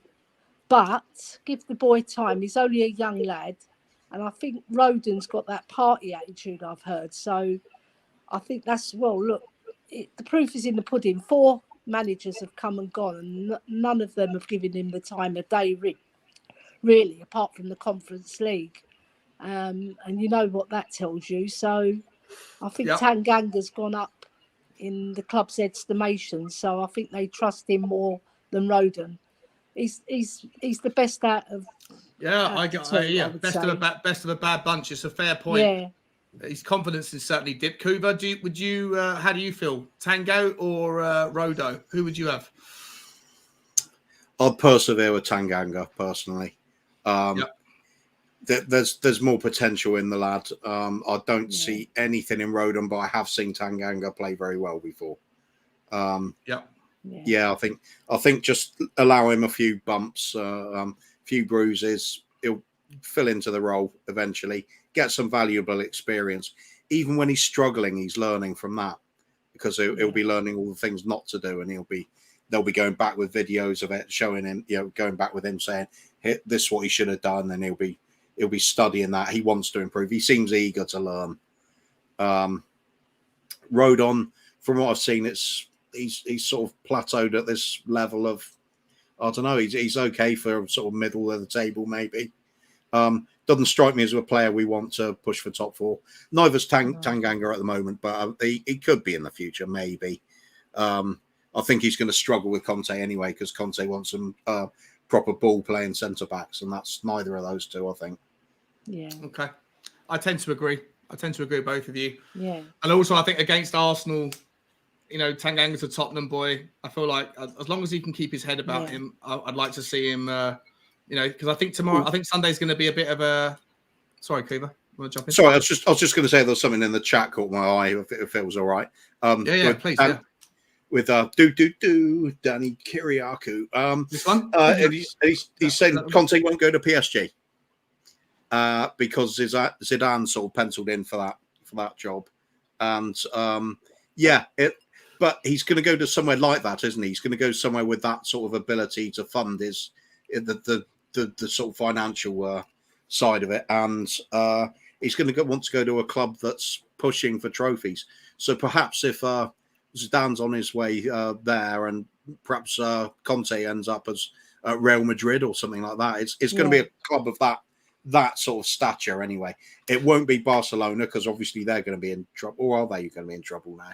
They get bailed out all the time. But do you think that's like I listen? I've posited a couple of questions on different channels that I think have been interpreted as me saying I'm not blaming Levy, I'm blaming Conte. I'm not in any way. I'm positing scenarios just for the just to have a conversation about them. Do you think that Conte, if a manager only wants to go somewhere where he walks in and says, "Oh, the solution to the problems with this club is to go and buy, and I'll tell you who to buy, and you've got all the money in the world to go and buy them." Is that like playing a computer game on God mode? Where it's not the same challenge. Like I'd love to see. It would have been awesome to have seen Alex Ferguson at his best step away from Man United and take on a team like Tottenham or whoever, somebody where it's not that easy, right? Where the ecosystem isn't there, or to get someone like Mourinho at his peak, where he doesn't have to go to a club. I know it's like a benefit of being a world-class manager that you can take your pick of where to go, but to me, like I feel like Pochettino getting to the Champions League final with a Tottenham team is I know we didn't win, but it's arguably a better acknowledgement or a better statement of the guy's talent than talking about Pep Guardiola, who's done incredibly well with his team, but he's always done it at clubs that have the pick of the world's best players at their feet. You know, like I'd love to see, could Pep Guardiola take Norwich and qualify for the Europa League? I don't think so. Right. No. I wonder whether it's like, it's always the easy way out, isn't it? You know, I just want to go and manage a team where funds are limitless and where you're always going to be first, second or third. I'd love to see some of these managers try their luck. And this is what Conte's doing. If Conte can take us to a Champions League spot, that I think would be the best thing on his record. It might not be a trophy. It might not be, you know, as good as winning the Premier League with Chelsea, but comparatively, I think it would. Yeah. You know, is there any sense to what I'm saying there? Yeah, it makes a lot of sense. It does, but the other side to that is, Sean, have you heard of Dario Gradi? Yeah. Yeah. Crew Alexandra. Yeah. So you know what I'm going to say about him. He, year after year after year, producing players capable of going into the Premiership. Phenomenal achievement. I was trying to pick him out because I thought perhaps Sean won't know that. No, it's a great example. Perhaps it might be going back a little bit too far. And then so he did that. Immense successful. That is brilliant management. Bringing through all those kids constantly, keeping the club financially stable from selling them on, but he kept doing it again and again and again. How do you compare that to something like? How do you compare that to Alex Ferguson? It's kind of difficult. So it kind of fits in with your argument, but on the other hand, who gets remembered in the long term? You go in 100 years in the future, Alex Ferguson trophies. Yeah, of course. Yeah. Everyone's always going to remember the highlight reel. Conte's going to want the trophies. He's going to want record amount of trophies. He's going to want to be the best manager ever. So does he really want to stick with the challenge job like us, or does he think, you know, this is holding my career back? I get it. I get the logic of why you'd want to throw the towel in and, you know, you almost sweep it under the brush. Oh, he was only there for 2 months. Like, it doesn't really count. Like, that's no indictment on him. Just forget about that one. That's like the asterisks, right? There's no asterisks in life. There's only scoreboards. Let's remember how many times he's won the league and who he did it with. And Tottenham can be just like a little blot on his memory. But I do think that, for me, I think it would be the best achievement if he could do something great with us. Let me just introduce Mr. K. Hello, sir. How are you?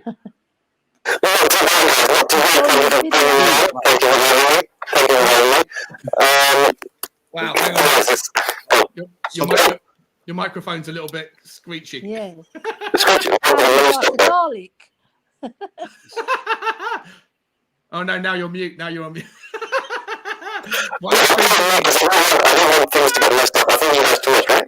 Not going to work.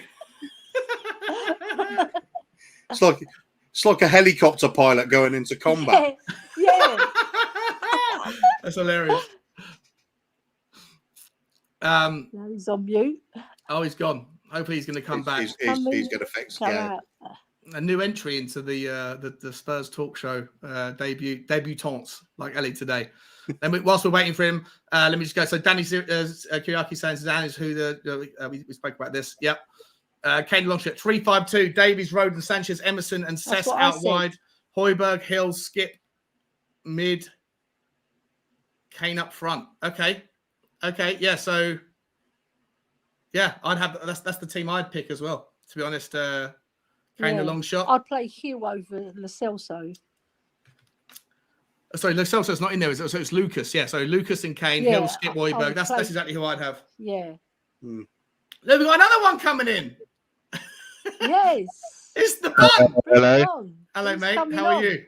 I'm good. Sorry, I'm not putting my camera on because I'm still working. I'm waiting for a call from someone. So if I just literally stop mid-conversation, it's because I've got to pick up a phone call. Okay. But yeah, no, how's everyone doing? All right. Well, thank you, mate. Did you enjoy me really rushing the do bit for you? Yeah, I did. But I enjoyed Mr. K's imitation of a helicopter pilot, like you just said. You know what I was thinking?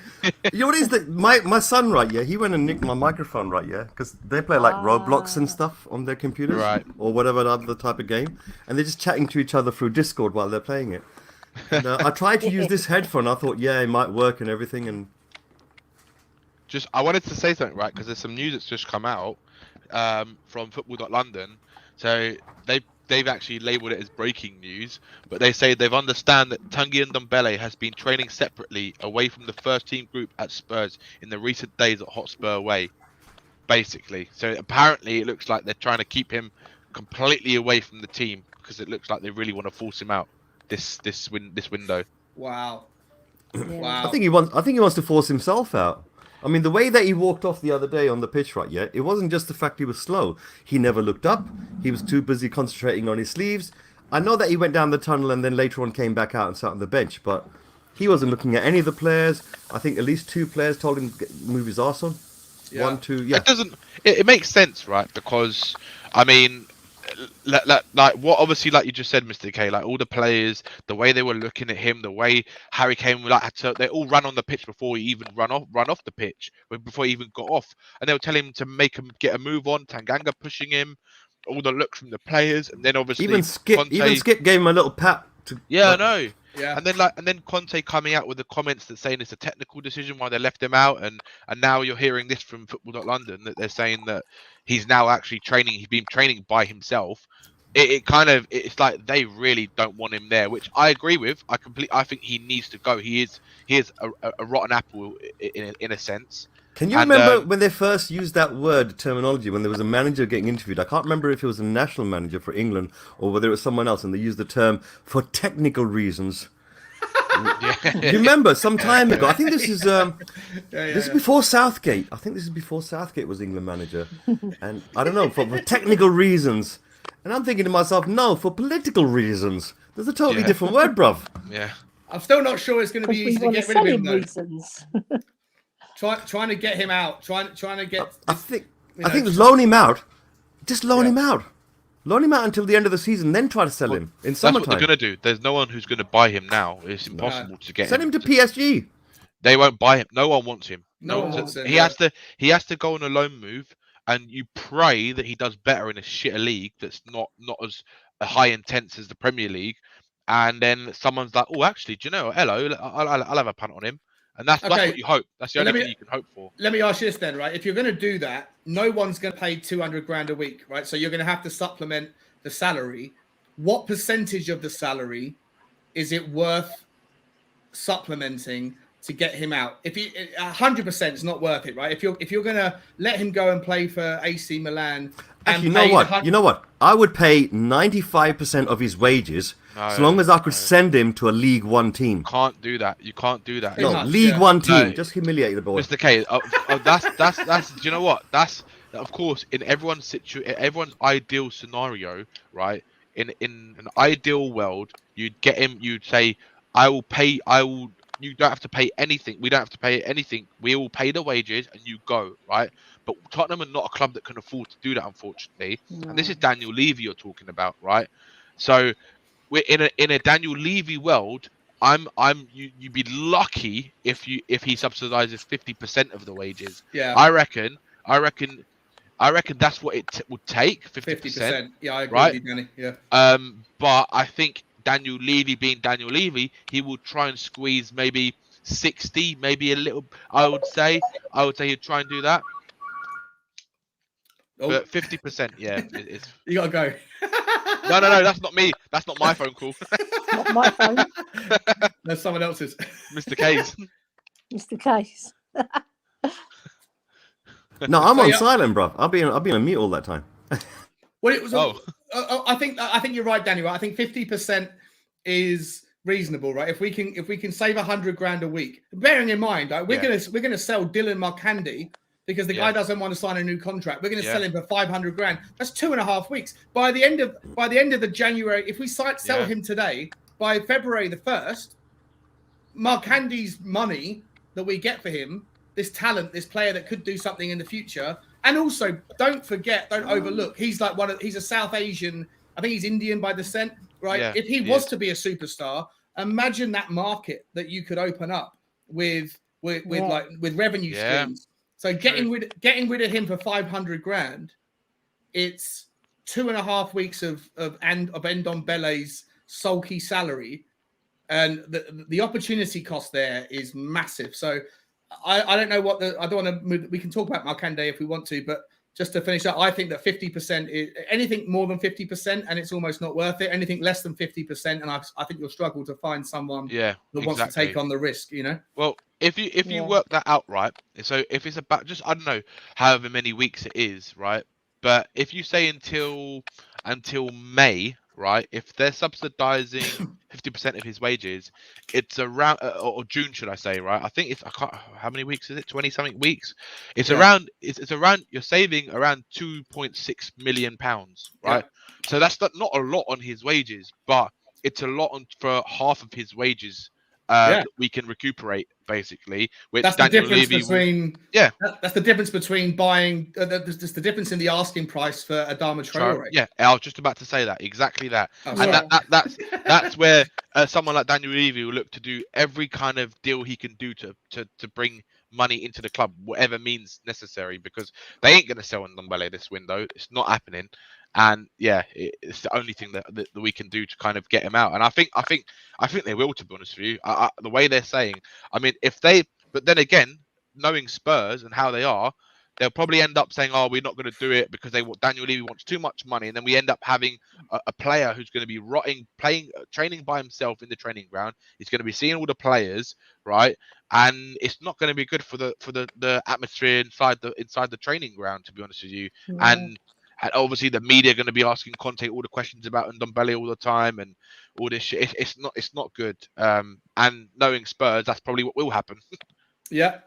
Anyone else want to chime in on the on that or on the Dylan Markande exit?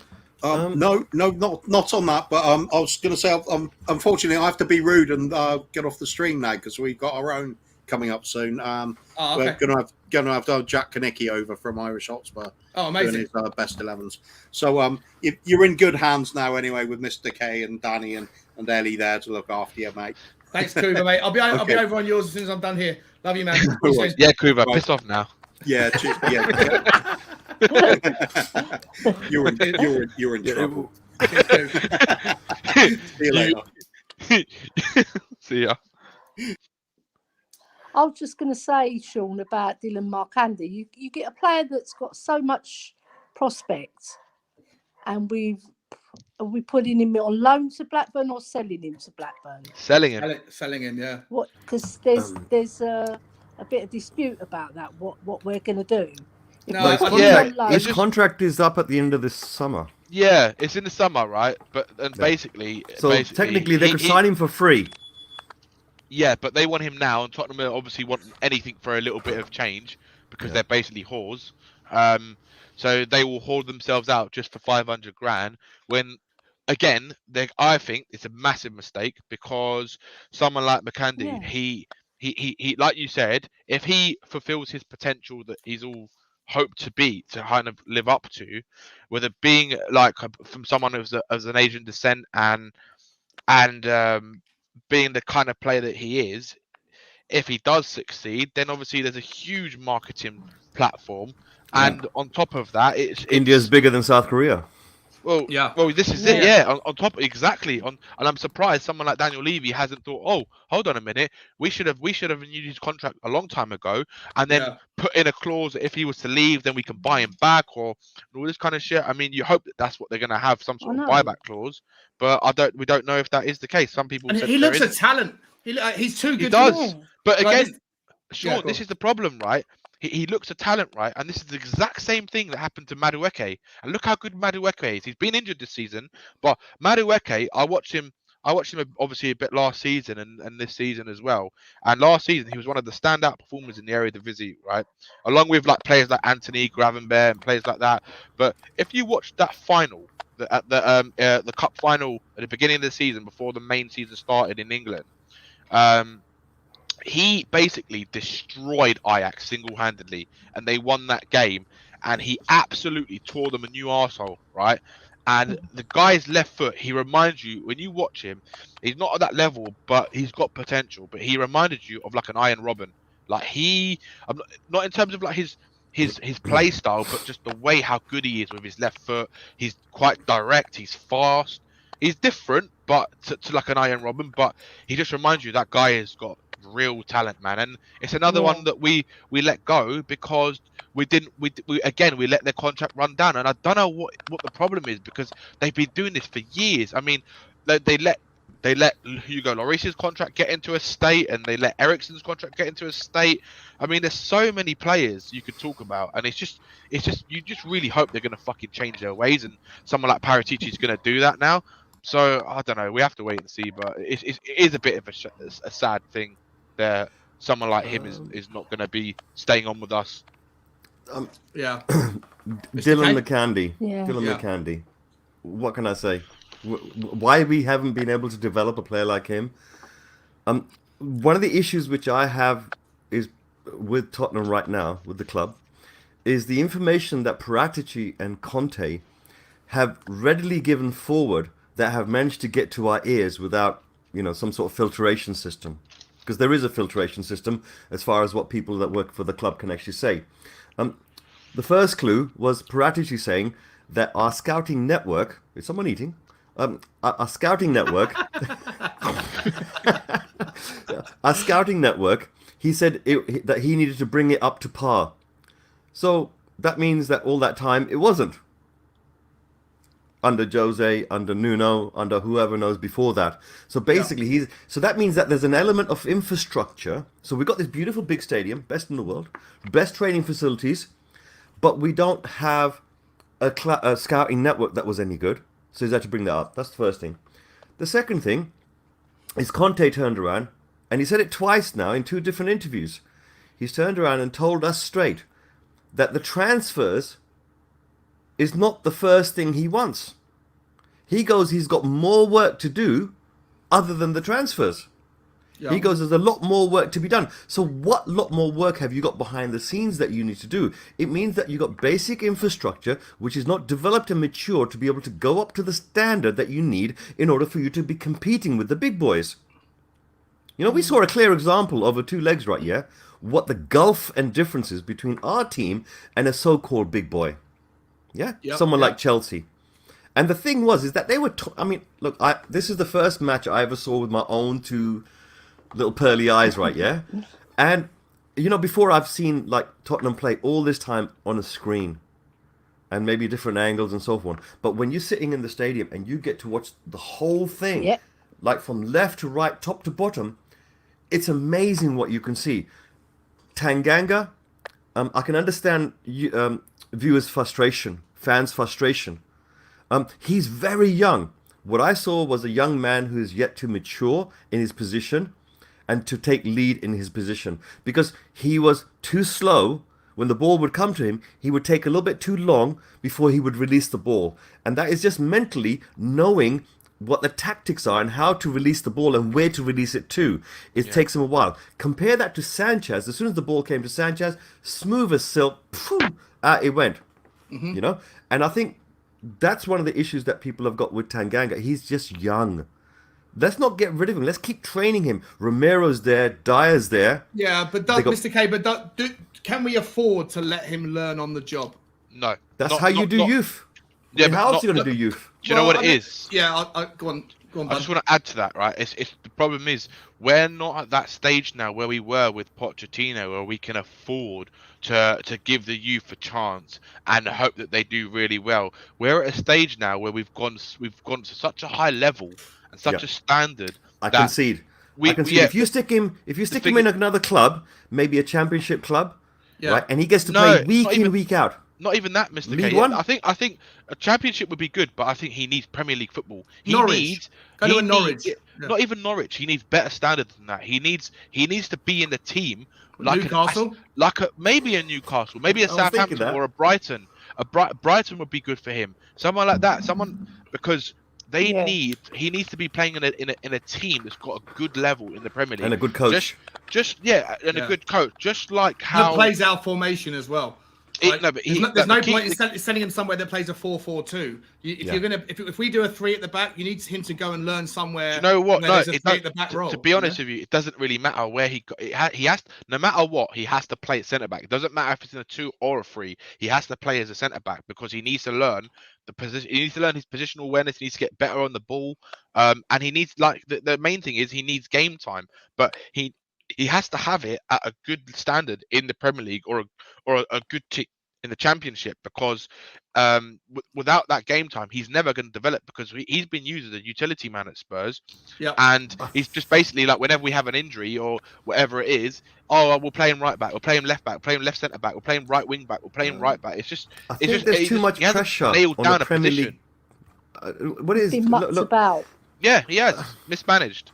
Look, the thing is, right, if you stick him in a Premier League team, right, there's going to be too much pressure on him. There's too much pressure on the team, right? And there's far too much money that can get lost for teams that can't get results.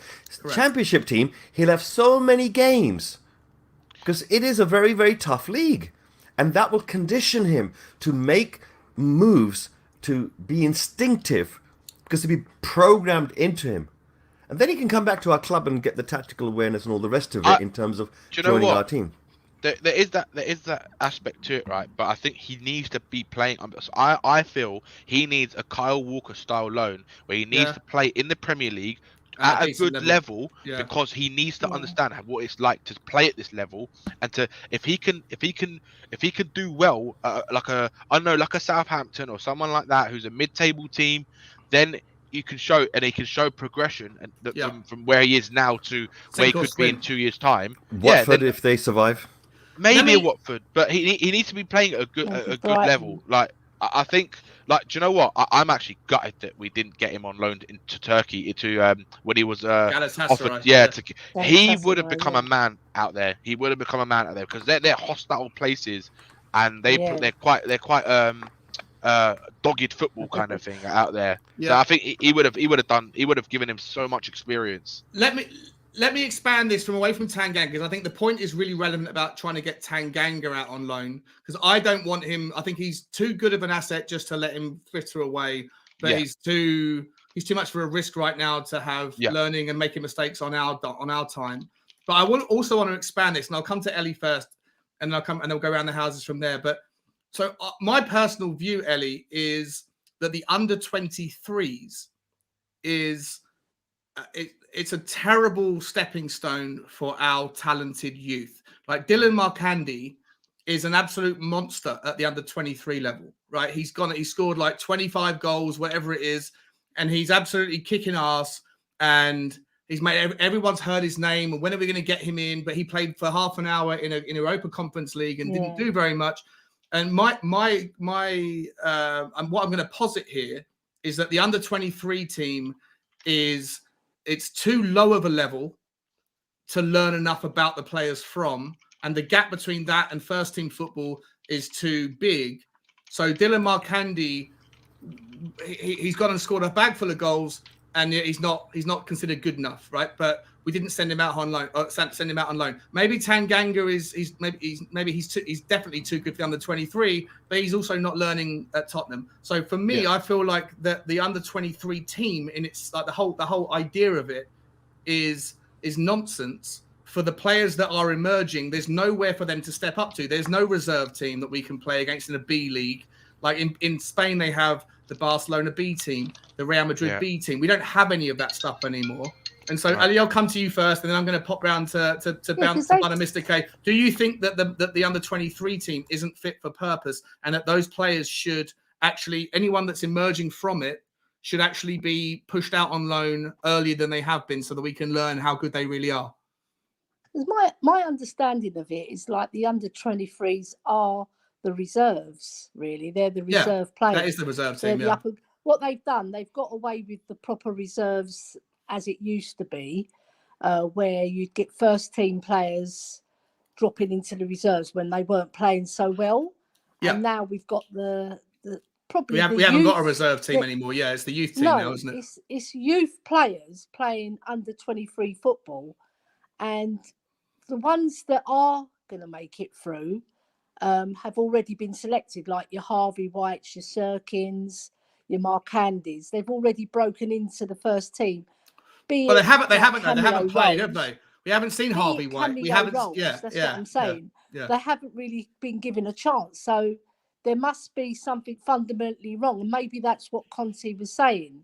Like, there's exactly, a lot Mr. of K's work point. to do. There's something else in the background that needs to be changed. To do with these youngsters as well, to get them up to that standard where they can compete with the Chelseas and the Man Cities. But then they have to be given the chance. Yeah, but you can't learn. You can't learn on the job at the moment. Glenn Hoddle got his chance at 17 years old. He made his debut. Yeah, so but Glenn Hoddle was he's an exception, I must admit. Same with Wayne Rooney, same with Michael Owen. Everybody's been calling for him to play because he's got a sweet left foot. Why not send that guy out on loan? Like, I've got no idea what Harvey White's like, but I don't want to find out against Arsenal on Sunday whether Harvey White's good enough to step up. I want him to prove himself against. Go and play for to Bun's point.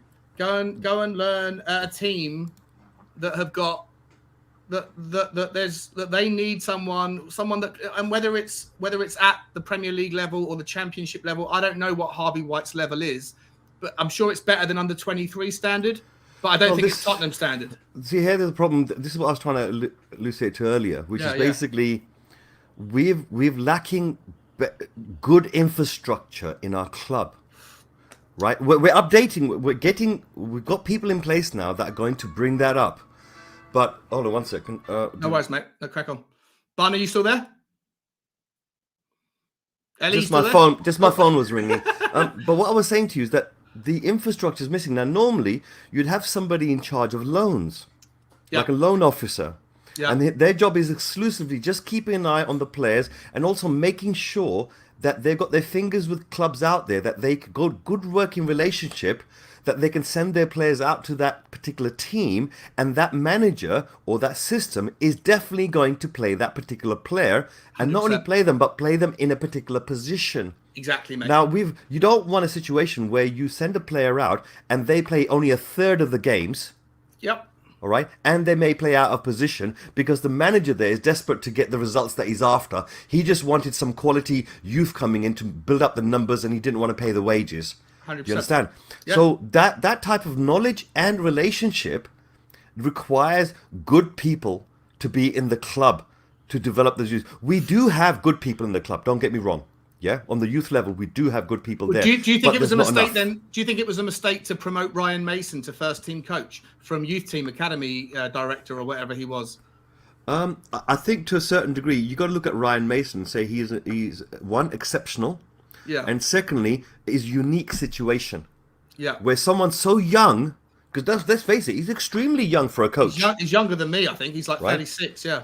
But the thing is that his mind had visions which were far ahead. Yeah, yeah. And he got caught so short, right, that would have hurt him. And one of the people that went to see him when he was in the hospital was Conte. Oh, really? I didn't know Conte was the opposing manager when he had the injury. Oh, wow. All right. Cahill was the one with the, with the head, the elbow. Yeah. I mean, that's one reason why I don't like Terry and I don't like Cahill. Because I've seen them physically abuse our players. Yeah. Right? There was one time when Kane was on the floor and they were kicking him in the back. Yeah. And I was thinking, why the hell didn't do it? And there was one time when Danny Rose scored a goal and then Cahill just completely chopped him in half after he scored the goal. And Danny Rose got up, cheered, and then fell back down again. And I'm thinking to myself, why is no one giving him a red card? Chelsea get away with stuff like that. It's one of the reasons why I got great animosity towards that team. Same. Yeah. But the thing is, what I'm saying here is that we've got a situation now, right, where we've got players, which are youth players, like Divine and so on, and they've got amazing ability. We've got Harvey, we've got,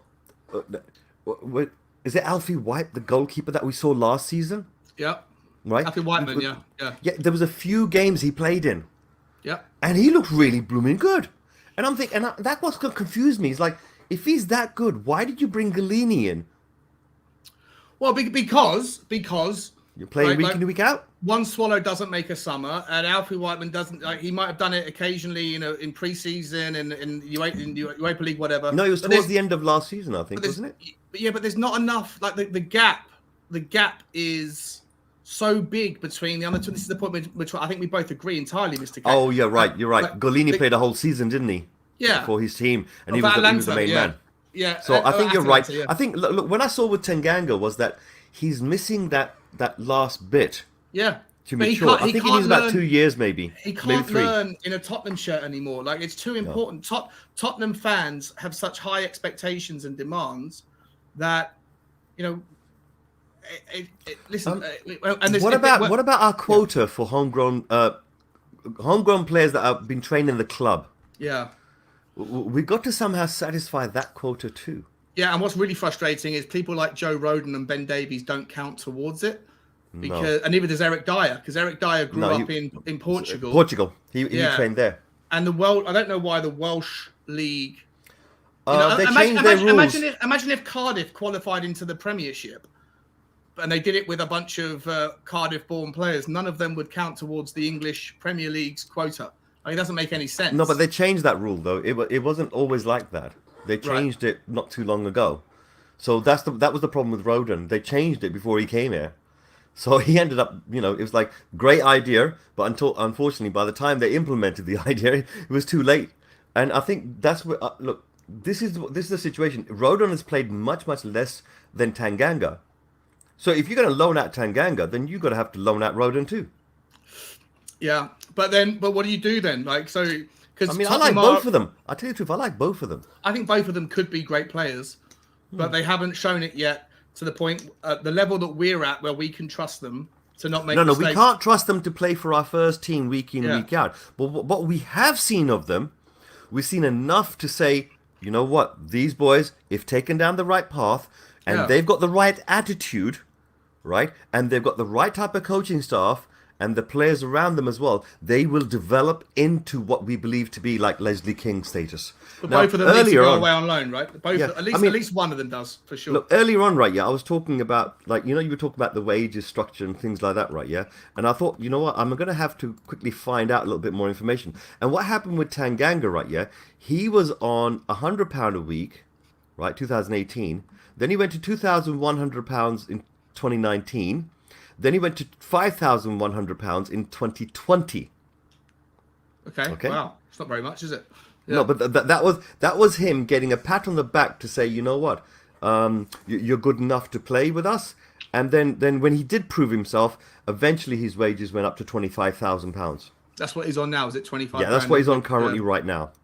So right now he's if you think about how many players you've got in the Premier League which are on £25,000, right? They're normally. They're not really first team players. £25,000 is what you'd give someone in the Championship, right? Yeah. Maybe middle order team, because even the ones which are in the top half of the Championship, they are getting a decent amount more than 25 grand. But 25 grand is normally middle of Championship or below. Correct, it's too much for a League One team. Yeah, far too so you'd have to subsidize the wages there. Okay. But that's okay. I don't mind subsidizing. 50, I don't mind subsidizing 100% of that wage. If he goes out on loan, I don't mind that. Yeah. I don't mind because he's going to learn, and it's going to be it's going to be a sunk cost that can be justified if the guy learns how to defend. I think Tanganga does. I think both of them are good enough to be loaned to lower league, lower Premiership level, like a Newcastle or a Norwich or a Watford or I mean, look at poor old Everton. Jesus, Everton are in a whole world of problems, right? We can talk about that another time, but they've spent like 800 million quid over the last 5 years, and they're in 15th. They're fucked. They are fucked, mate. They are absolutely fucked. And they just bought a left back and a right back, and the left back's actually quite a decent left back as well. Yeah, I would have brought him in. They had to sell deep. They've loaned a left back, I think, Everton, right? And they've had to sell Digne, however you say his name. Yeah, to Villa. Lucas Digne to Villa. But only because they're 35. What, did Villa get a good player there? Villa's got a good player. They're an amazing player. He's a really, really good player. Chelsea were looking to buy him, or Chelsea were looking to loan him, but Everton only wanted to sell entirely. And the reason why they wanted to sell him entirely is because they spent FFP. They are in breach, right? They're already £35 million over their spend. So they rolled. This is the people that are massive Levy outers. I don't want to get back into a Levy out conversation. No. The people that are of that mindset that think that spending money equals success. That if we'd spent another 100 million, we would have won the Champions League or we would have won the League Cup. Like, no, it wasn't that. I mean, Conte said it straight. Conte had said it straight in 2 last interviews. He said, look, bringing transfer players in is not going to solve the problem. Doesn't solve it. You're right. It might solve it. It might. No. He said it's part of the solution. Part of the problem. Yeah. Part of the solution that he's going to get the club going forward, but he said it's not the main thing. I know he's been talking about getting quality in, but he's emphasized that there's a lot of work to do with the club itself. And that's what I was talking to you about, infrastructure and having the right people in place behind the scenes, right? So this is what Conte is trying to say, that the club has to be ready to be wanting to compete for honours. Yeah. He says we're far from that.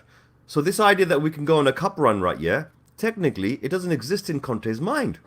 Conte is thinking for the rest, until the summer comes, he just wants to train players to get them up a level so that they're ready for next season when he sprinkles them with some gold dust. So you think Conte will be around until the end of his contract?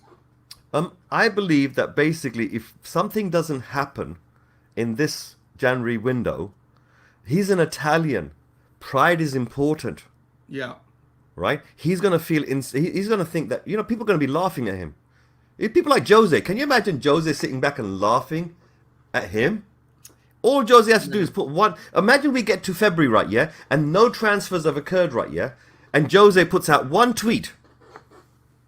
That's it. All hell break loose. I dearly want him to stay, of course. We can panic and we can turn around and say, oh no, he's going to leave in summer. Even I do that, right? Even I say that, but you have to look at his demeanor. You have to look at his demeanor and say, what this guy in 2 months has gone from slick looking to haggard, from somebody who's debating with journalists and giving them real answers to questions, and on top of that, not just answering the question, but giving more answer than expected. That the other reporters thinking, what question do we ask him? Now he's like, why do we have to talk about this? We've already spoken about this. What?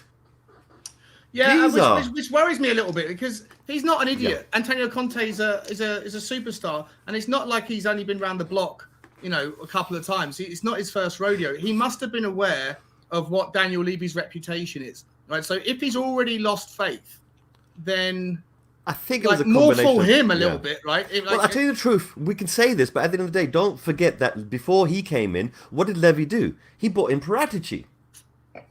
Yeah. Paratici must have been significant in bringing him in. Significant. And the second thing is this, right, is that at summertime, we were all being told that there must have been an agreement between Conte and the board that otherwise Conte wouldn't come in. It was everywhere. Everyone was talking about it, saying that there must be some form of an agreement, otherwise Conte wouldn't come in. Correct? We heard that in summer. We also heard that again. And when Levy got booed, everyone turned around and said, well, if he's got Conte to the table, then they must have thrashed out something. Yeah. Right? He said in 2 interviews, 3 interviews, no 2 interviews, he said, I have no expectations. Mm-hmm. None whatsoever. But the thing is, he says these words, but the look on his face... Yeah, it tells a different story. I know, Thirdly, you have a leak that goes out of a very, very... Okay, you got the chairman of the club, a very important position. You got the director of football, an incredibly important position. You got the head coach and maybe some other top brass people sitting in a room, because they definitely didn't have a meeting in a canteen, that's for sure. They sat in a room and they had this meeting. Now, in this meeting, they're discussing very important things that they don't want opposition clubs to know about. Yeah. Okay? This is very, very important. Remember this point. All of a sudden, all of that information is gone to the Telegraph. And the Telegraph writes it down. How do you know? How do you know the leak is legit? How do you know it's not just made up speculative journalism? This is a newspaper we're talking about here. Yeah, the Telegraph. Exactly, right. Right now, no. What I was going to say to you, is that what the newspaper wrote was this: the newspaper wrote that he wants a right back, he wants a midfield player, he wants a forward, and there was a big smile in the article. Yeah, all this hope.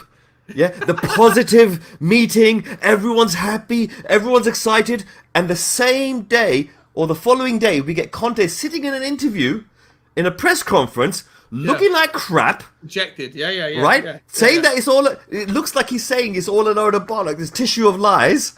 Yeah. You can see it on his face. He goes, stop asking me those questions. He goes, I have no choice but to train the individual players up to a level that brings everyone up, that can bring the quality of the team up. He goes, I have no choice. So you're reading between the lines and seeing you're adding 2 and 2 and getting a 4 that looks like he's been told the money's not. No, I'm looking at 2 minus 2 equaling 0.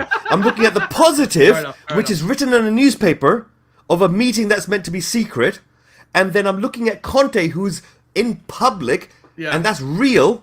Yeah. And his face and his words do not match the article. There's nothing. Yeah, but the article. I mean, listen, mate. Like, you're right. I don't. It's just an article, right? Like, these people are trying to sell newspapers. You know, they're as reliable or unreliable as the agenda that they're trying to narrate. You know. So, hey, Mr. K, do you mind if I'm going to put this? I'm going to put a question out to you. But then, do you mind if I'm busting for a week? Can I leave you as host for a second? Yeah, leave it for me. Leave it for me. Okay. The question is. I'll read it out. You go. I'll read it out. Okay. But if that's the question, I'll read it out now. Okay. Oh, well, yeah. This one here. Okay, right. Viewers, if you're watching this program right now, please do like and subscribe if you can. Please do like. Every little helps. If you haven't subscribed, come on, it's free. Put the little notification bell on so you know when this show's about to go live. It could go live at any minute. By having that notification bell, you will know straight away. You don't want to miss those first few minutes. Big shout out to everyone that comes in the comments. Thank you very much. Right, Protomaco in the house. He's saying that most of us want our club to be ambitious, especially with Conte at the helm. He never was a development team manager. Who cares about Tanganga or Makadi? Got a point. They're not the biggest things in the fish right now as far as our team is concerned. We need top class players ASAP. You're right. Protomac, if you want to build a team that Conte envisions to be able to take them up to a level to compete with honours. Because he said your club has to be, first of all, up to a level to compete. So obviously, people like Tanganga and Makadi are just, they're the youth development. They're the youth. We're thinking about the future here. We're not talking about this season at all in any way with the young players. But you're right. We need top-class players. We need players that are going to be able to get onto the pitch. Now, Conte has turned around and said he needs 2 people for every position he's got. And he doesn't want, someone that standard and then someone all the way down here, which is what we currently have. He wants people to be at a similar level to one another, maybe one below the other, where they can switch over and compete with one another for those honours. So having competitive players, 2 for each, will mean that they can switch with each other. Plus, they can. You remember when Aurea, right? As soon as we got Doherty, all of a sudden, Aurea's got competition. And when Aurea's got competition, bang! What did he do? He started to play amazingly well. Before that, we wanted him gone. But then he suddenly started to play. Competition brings that to your team, having 2 people in each position. So, Prodomag, you're absolutely right. We need quality players. I wouldn't necessarily say top class because 2 reasons. One, we can't afford top class. And even if we could, Levy would mess up the deal. Secondly, those top class players don't want to come to us. It's that simple. True. We spoke about Tomiyasu until we went blue in the face, and then he turned it up to the scum. We talk about Vlahovic until we went blue in the face, and guess what? Anyone want to lay down money he's going to go to Arsenal? I'll lay down money he's not coming to us. I'll lay that money. I'll take that bet with you. I will. He's not going to Arsenal. No chance. Where's he going to go? Where do you reckon he's going to go? I think he'll hang on for. I think Man City might buy him rather than Haaland. I think Bayern Munich are trying to replace Lewandowski. Oh, have you seen? Back. I am back. Yes, sorry, I've just got off the phone. I heard. Yeah, so I was just hearing about this Vlahovic talk, right? Thank you, Mr. K, for stepping in, mate. Appreciate you. No problem at all. Prodomag saying it's not a question. He just wanted to get stuff off his chest. this Vlahovic stuff, right? I don't think he's going Arsenal. I cannot see him going Arsenal. Please come here. If he goes to Arsenal, then you know why he's going to Arsenal. It's because of money. There's no other reason why he goes to Arsenal, right? Yeah. Which that means I don't want him because I don't want a player who only wants the biggest paycheck, right? I don't care how good he is. Tottenham don't need another Ndombele, and as much as he might be a class player, I don't think Daniel Levy will risk ever paying someone that kind of wage bill, unless they're like a Harry Kane kind of style player who's literally one of the best in the world in their positions. That's the only time I could see Daniel Levy doing a high wage packet for someone again, if I'm honest, because of the Ndombele stuff. Finished article. Yeah, so it has to be a finished article. Now Vlahovic, again, he's a finished article in his league.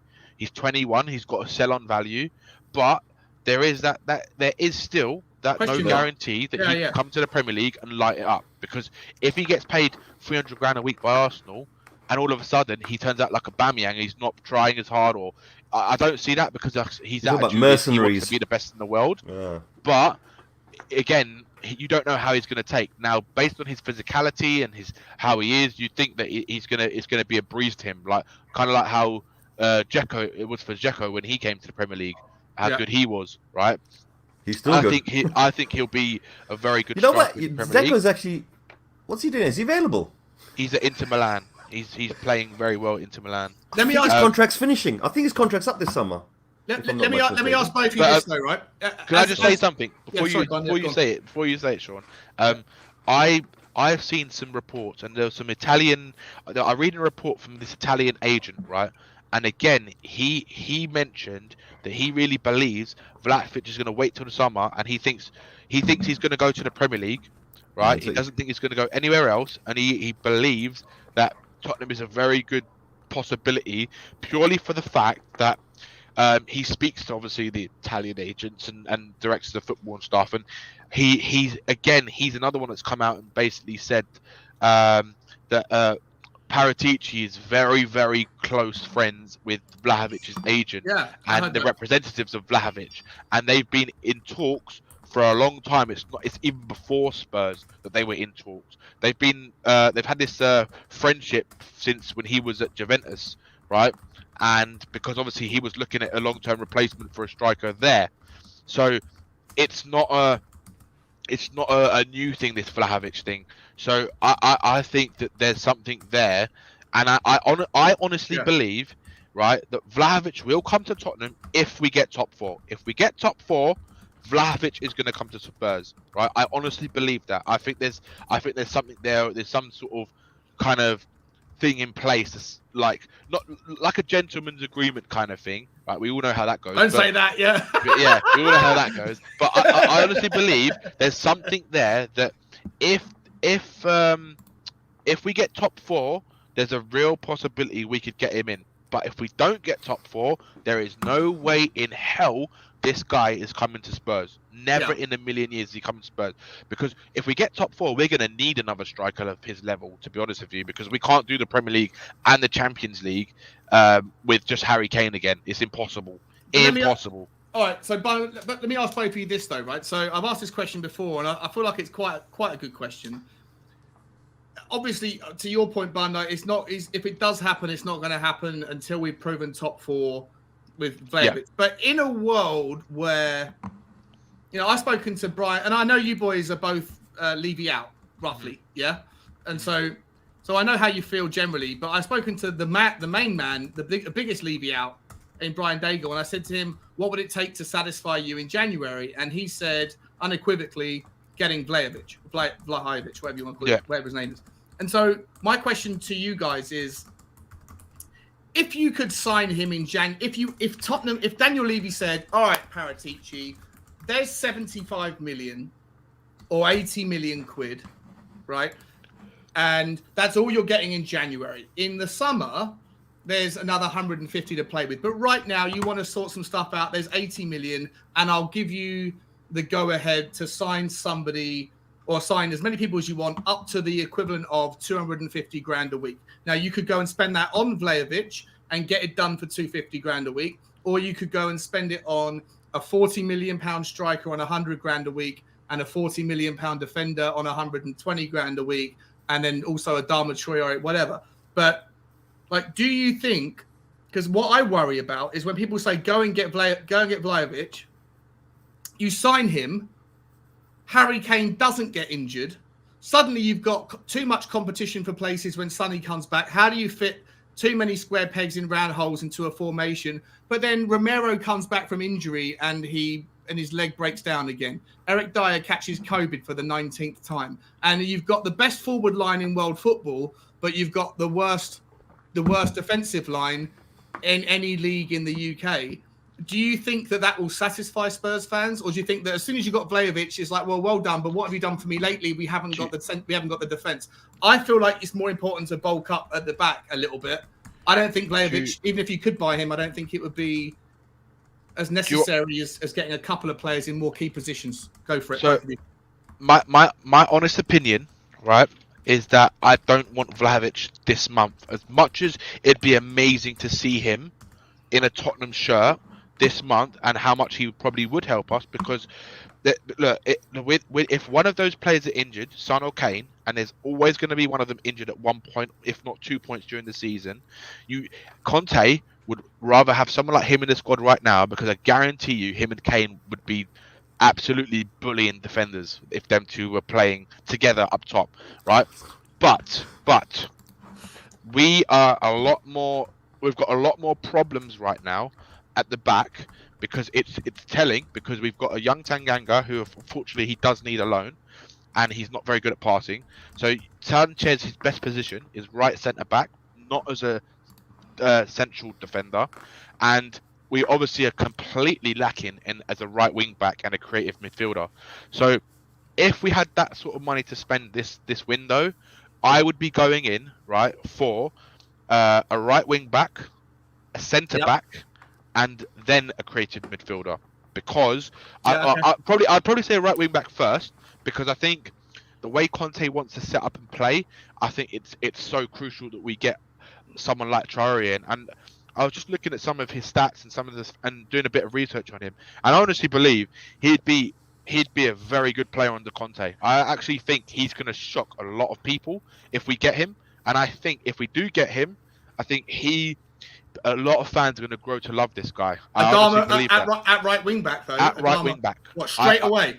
I think so. Yeah, I think so, because I think he needs 6 months of learning before he can put him in that role personally.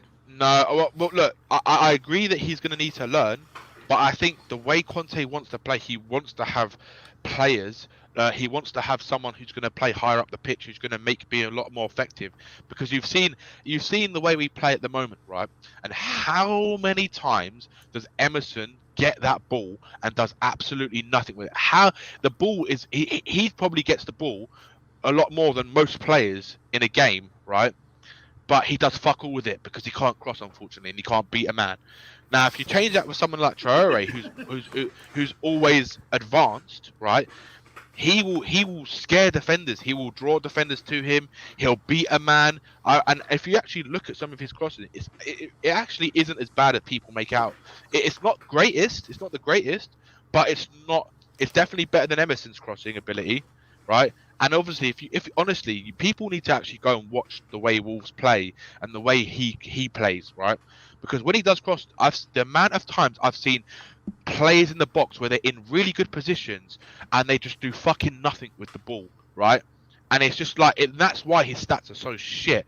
Because even this season, I've looked at some of his games, and he puts balls into good areas quite often, right? Sometimes it doesn't. It's not the greatest ball, of course, but a lot of players are like that, right? No one's perfect, but yeah. When he does put balls into areas, a lot of the times the Wolves players never capitalize on that. And I think he would be very good as a right back. Right now, I think we need a creative midfielder.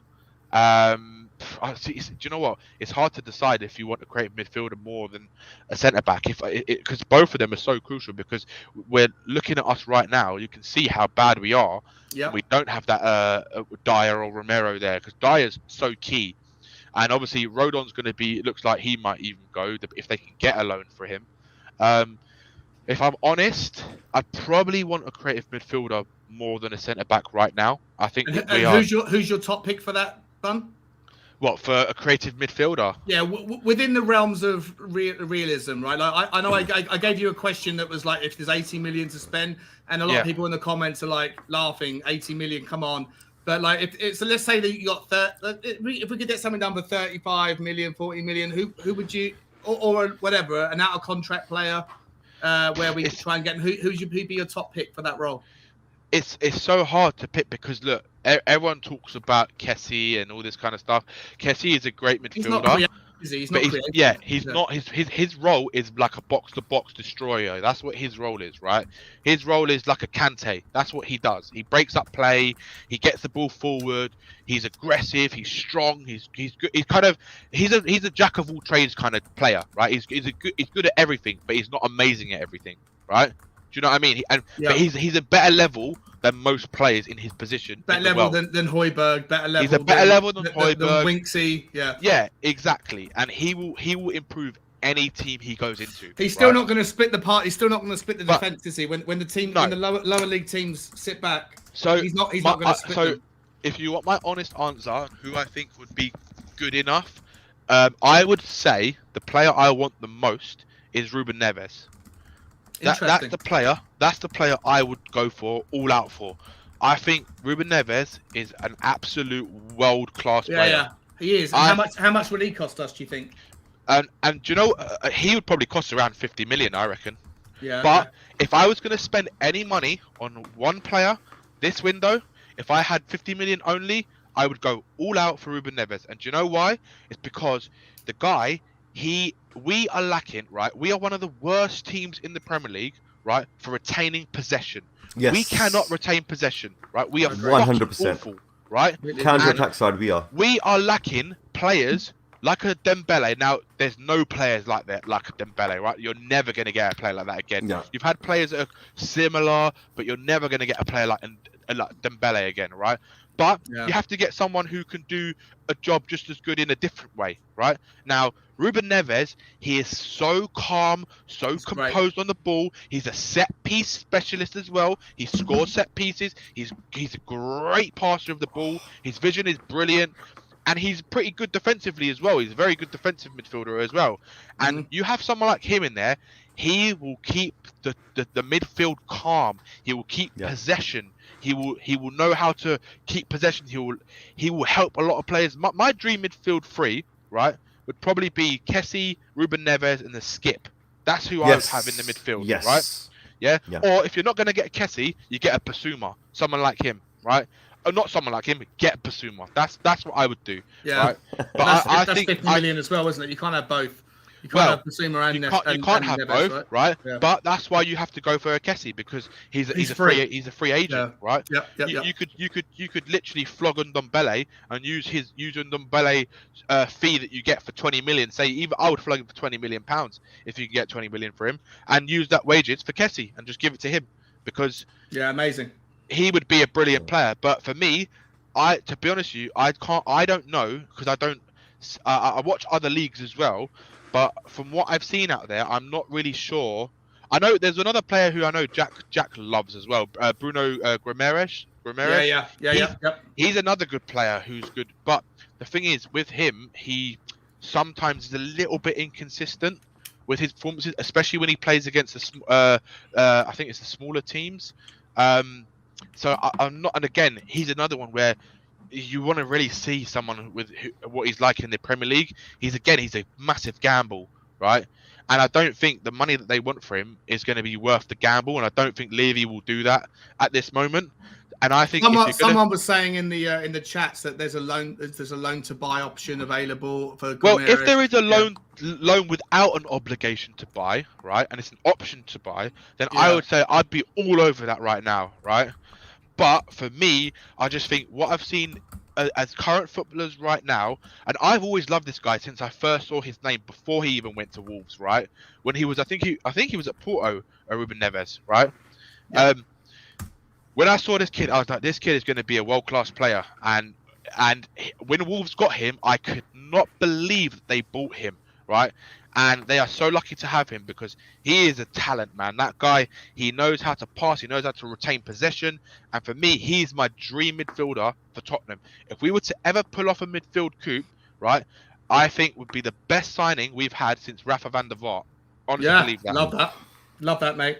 Love that. I'm just going to bring it. I'm going to bring in Mr. K in 2 seconds' time. I just want to ask, because at the moment I think we had like 29 people in the stream, which is unusual for my channel because it's so fledgling. So if there's anyone that's watching or listening that hasn't liked or subscribed, I'd really appreciate it because these guys are bringing awesome content. And you got more likes than viewers right now. You need really? Smash this like. You got 35 likes. You've only got 22 views. Oh wow! Okay. That is amazing. Need to smash this like and subscribe. I really appreciate it. Brilliant guy, and his channel is brilliant. Thank you, Ben. I'm just, I really appreciate it. I love you, man. I love Mr. K. You're making your debut. Listen, I love everyone. I'm just getting going with my channel. So any love. It doesn't feel like a debut with you. It just feels so natural with you guys.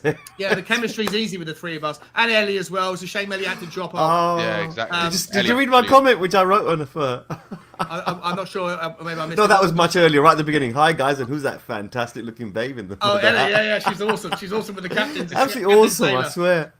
Right, Mr. K, I want you to dig into everything that, if you can go back through everything that the bunch just said. I've forgotten the beginning question. Well, no, but essentially we're going through like how do you spend the 50 million? Or initially it was like the outrageous claim of 80 million. How do you spend it? Do you go after a Vlahovic, but then you leave gaps at the back? That might satisfy some people, but I don't think Vlahovic is as necessary now than other positions. As far as I also. Oh, sorry, go on, Bun. Quickly. So I was just going to say, sorry to interrupt you guys. Before I say any more, for me, what would be an unbelievable window would be Traore and someone like Ruben Neves. That's who I would spend all the money on. If we had money to spend, which I don't think we do, that's who I'd go for. And if we only had one option, it would be Ruben Neves. I think we can maybe cope a little because when Romero does come back and Dyer shouldn't be too long. Yeah, I think it'll be all right. But obviously, again, you do run the risk if they get injured. Then we're going to be fucked. But yeah, who do we need right now more than anyone? And I honestly believe we're lacking so much in that middle, man. So much. We need someone who's going to get the ball going forward. And Neves, he's a set piece specialist as well. He's not as good as Ward-Prowse is, but he can score free kicks and he's good at crossing. We need someone who can hit a free kick and also he's good at long range shots. When he does score, it tends to be long range shots. Yeah. So I love it, mate. I love it. Go after Wolves. Offer them Ndombele. Get Adama.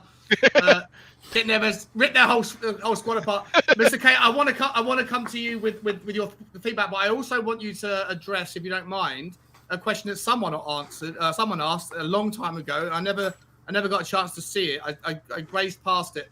But it was the idea of whether or not, because I think this is going back to whether Adama can also play the right wing back role immediately, right? And I personally think that Adama, whilst he might be able to play right wing back eventually, if you bring him in straight away with no experience playing that role, I feel like our defense is too vulnerable and will be even more vulnerable because Emerson Royale is good. So, but my question is, the guy who asked the question was, he wouldn't mind bringing Emerson Royale into a right centre-back role and then bringing Traore into right wing-back. So there's the question whether or not you think that Emerson Royale could adapt to playing... Technically, you have a point, because one of the qualities that Emerson has got is that if he doesn't seem to have the ability to get past his man. Yeah. He doesn't seem to have the ability to cross the ball and put it in a sixpence.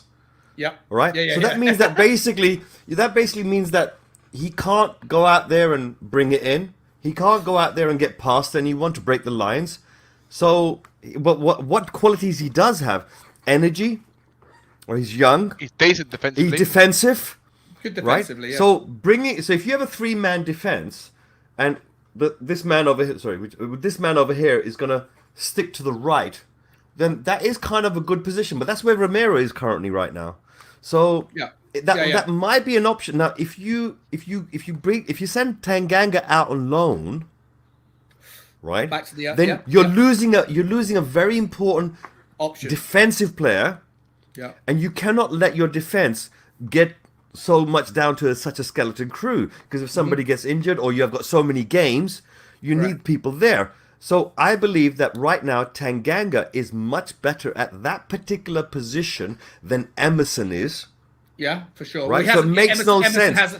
Emerson hasn't been tried in that position yet. If you're going to bring Emerson back to there, right, then why would you let Tanganga go if Tanganga is better in that position? So I don't think either of them really are a good fit for it. I think Emerson needs to somehow get trained up to cross that ball. You'd rather focus on Emerson being a better offensive player than reorganising. The problem is, I was speaking to Stelios the other day, Coach Stelios, and I was speaking to him the other day, and he turned around and said, "Listen, Khalid, because when you're training players, this ability that players have got, this nuance they've got, being able to get around another player, right, is something that's something that gets developed in them at a younger age, right? It gets nurtured through. If they've got it, they get nurtured through. When they get to 21, 22, it's already you can't train them with that particular understanding and nuance at that age." Now, when I heard this, I thought to myself, "Wow, really? Does that?" No, that's rubbish. You can train people. That's rubbish. Let's just hope. I know why Mr. Coach Dell says that, but you. Look, so if we consider that you can, right? Can I just say something, right? Yeah. Before you say that, just please remember, Rose and Walker at 22 years old, right? They were not the players they were in prime Poch era. They weren't. They weren't that good. They were never. He coached them to be the players that they were. He put belief into them. He helped them with their crossing ability. Kyle Walker and Danny Rose at their prime, right, in that 2016-17 season, for me, were the two best wing backs in Europe. They were, without doubt. Yeah, and that's coaching.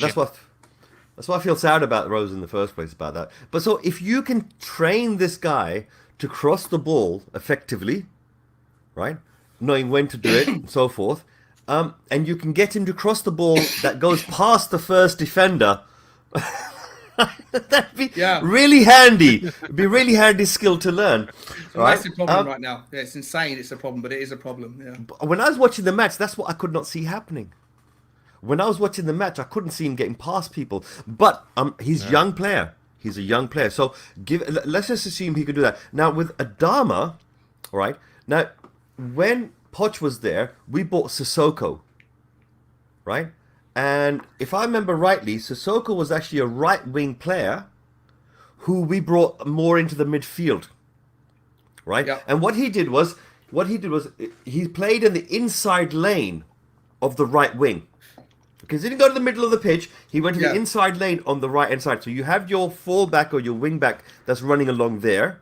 Correct, right? Yep. And then you've got Sissoko. Now, what Sissoko was really good at, now, Pochettino brought him into that position and said, right, okay, the skill you've got is once you've got the ball, you can run in a straight line, and you're so strong that no one knows how to take the ball off you.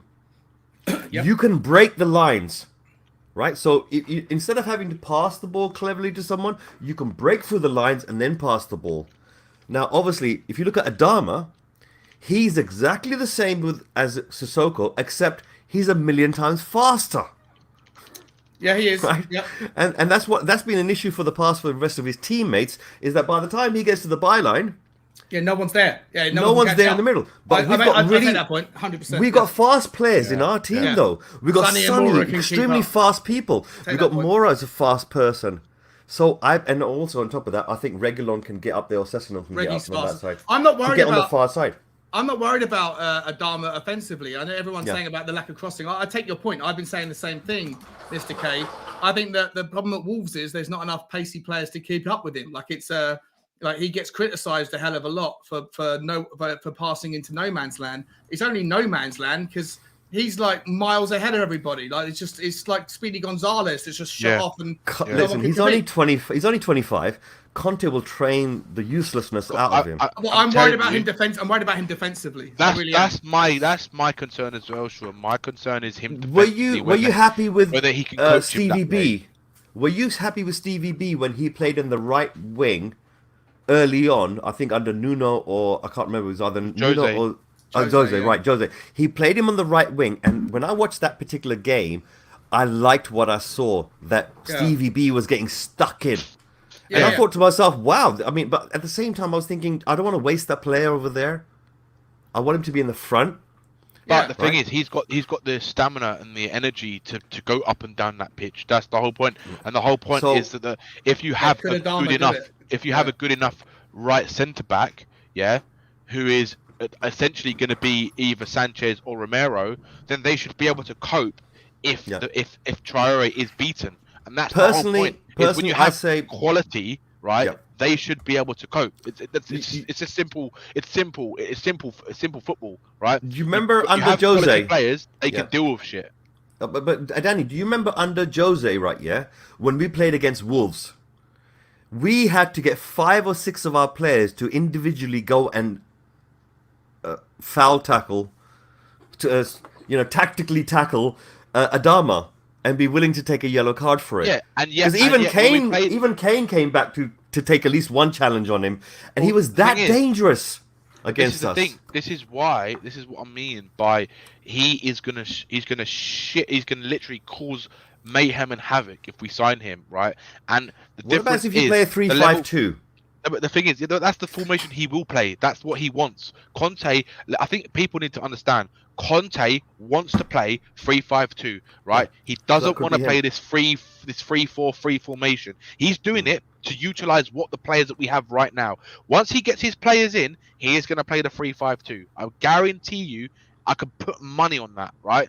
Right. Once he has his players, he will play that formation. That will be his main formation. Now, my point was... I'll tell you one thing, right? What the difference is with Traore is he's going to have world-class players in Son and Kane playing alongside him, and you've got other players as well, depending on who he bring in. Now, if you go and bring in like if you've got Mora playing or whoever or whatever it is, then you could easily cause more problems to other players. Oh, and also Romero's just put in a tweet on Twitter saying I came back, so he's obviously training today. That's what Conte said before the Chelsea game. He goes, it's too risky. He goes, I don't want to take the risk of bringing them back. The 2 players, Romero and Dye. He goes, I don't want to take the risk of bringing them back for this Chelsea game. He goes, there's too much risk. That meant that basically they're available for the North London derby. Well, I assume what will happen is he'll probably give him like 10 minutes at the end of the game or something like that. Yeah. That's what I think.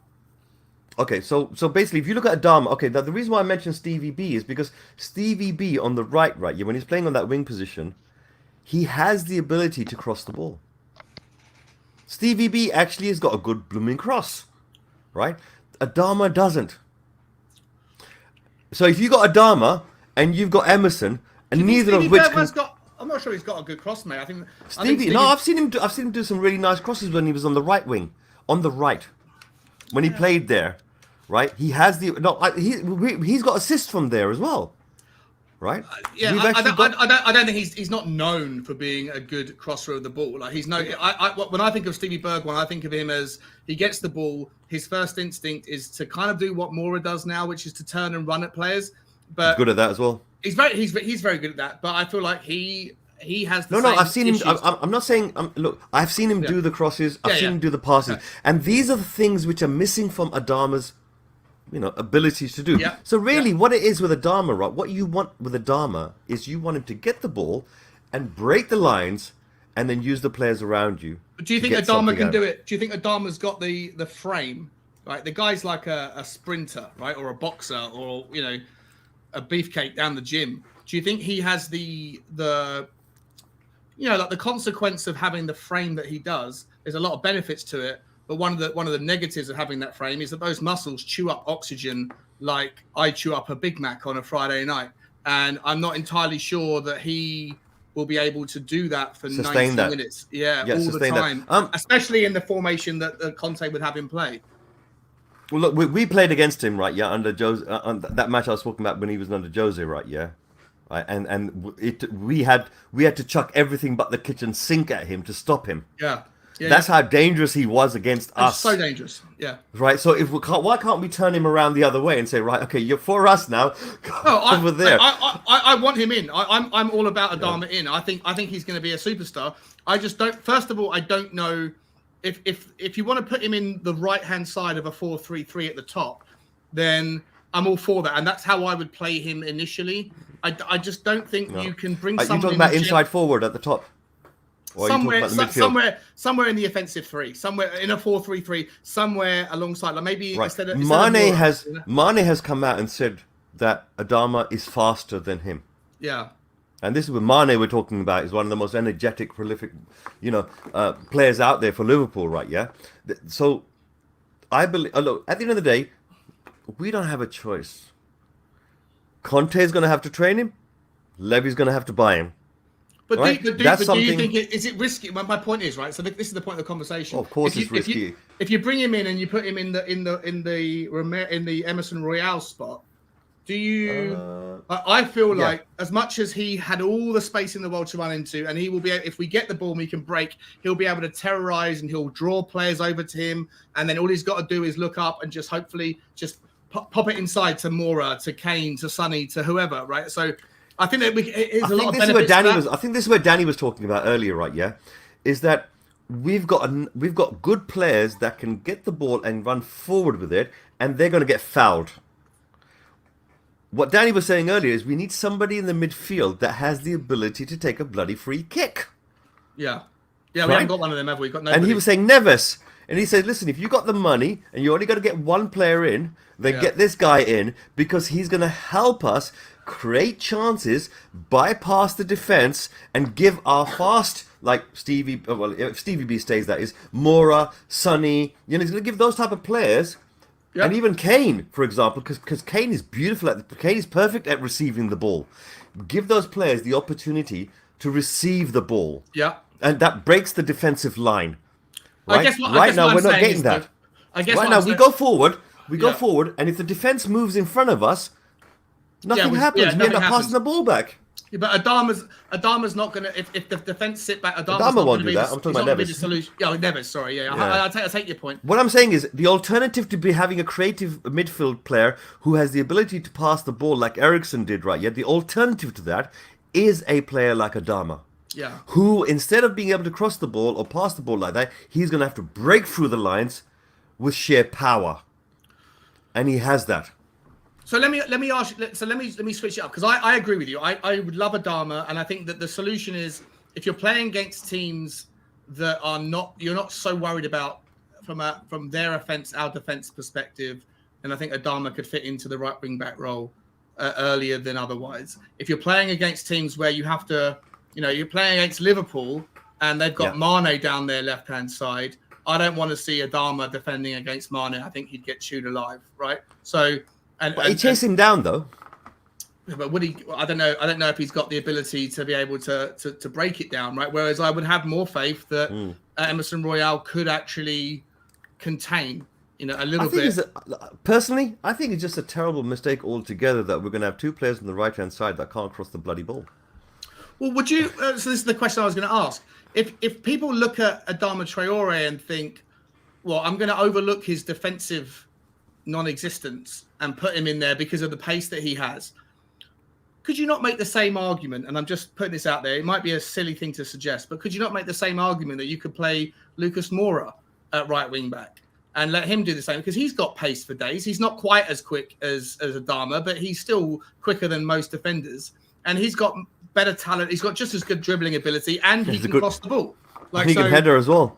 He can jump. He can jump for days, right? He's like an NBA jumper. So, like, is it silly to say if you want someone who can offer offensive capabilities, could you not just put a? Could you not? I think what it is with Moore, right? Yeah, is that he has the mentality of a person that can go through the middle.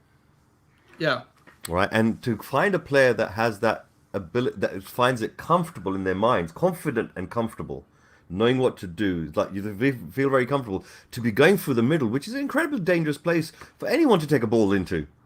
All right, but he feels very comfortable doing it, and he has a skill to basically pull it off sometimes. Okay, that goal he scored against Ajax was through the middle. That whopper of a goal he did the other week, right? Yeah, that was through the middle. Okay, so I personally would like to see Mora playing more in the middle. All right, in order for them to play more in the middle, we need somebody else to take over the duties on the right wing. Yep. All right, yeah. And if you got Adama running along, and you got Mora running along, and you got Sonny running along, you're going to have the most devastating attack ever when it comes to the word counter-attack. Yeah, exactly. There'll be no team that's better and more terrifying than Tottenham. I mean, Liverpool looked like a little bit of that. They could do something like that, but we're going to have the real deal. But as you mentioned before, what about the defensive side? Okay. Yeah, I don't know. I've not watched Adama enough to watch him defensively. I need a Wolves fan on to come on right now. He doesn't defend. He can't defend. He's just a guy who waits for the ball when Wolves break down. He's waiting. Oh, he's always waiting up there. He's always waiting up there. He's waiting to go. He doesn't defend. Yeah, he's like a Cristiano Ronaldo on a Manchester United level. He's just waiting to pop, right? So yeah, because he's like obviously when he comes back, he's breathing heavy. He's going to wait around, get his breath back. And then we defend, and then we cross the ball to him, and he goes. Yeah, but that's a problem against Chelsea. That's a problem against City. That might not be a problem against Norwich, against other teams. Okay, the issue we've got right now is our team is not set up to retain the ball comfortably in the midfield, right, with a high degree of confidence and technical ability, right? We don't have that. Yeah. If we did, we're not a possession-based team. Okay, the type of players we've got in the midfield, we are more of a counter-attack team. Massively, we can stop the opponent. Our formation, the discipline that Conte has given and drilled into our team, I can see them moving in perfect synergy with each other, and to remove and neutralize the opposition. It's only our silly mistakes in defense sometimes that how we concede a goal. Oh yeah, 100%. It's an individual mistake. That's all. Southampton. Against Southampton, we lost because of a silly mistake, but that was Tanganga. No, that was who was it? Who was it who left it for James Ward-Prowse? I forget who it was who made the sloppy clearance. Eric Dyer, maybe. I think it's Winks. Winks didn't close him down. Yeah, and then against I think he didn't close him down. In the Chelsea games, obviously Japet Tanganga was, largely responsible. Last night, on Wednesday night, you could argue Galini was responsible, but yeah, it's sloppy. Like defensively, when we're on point.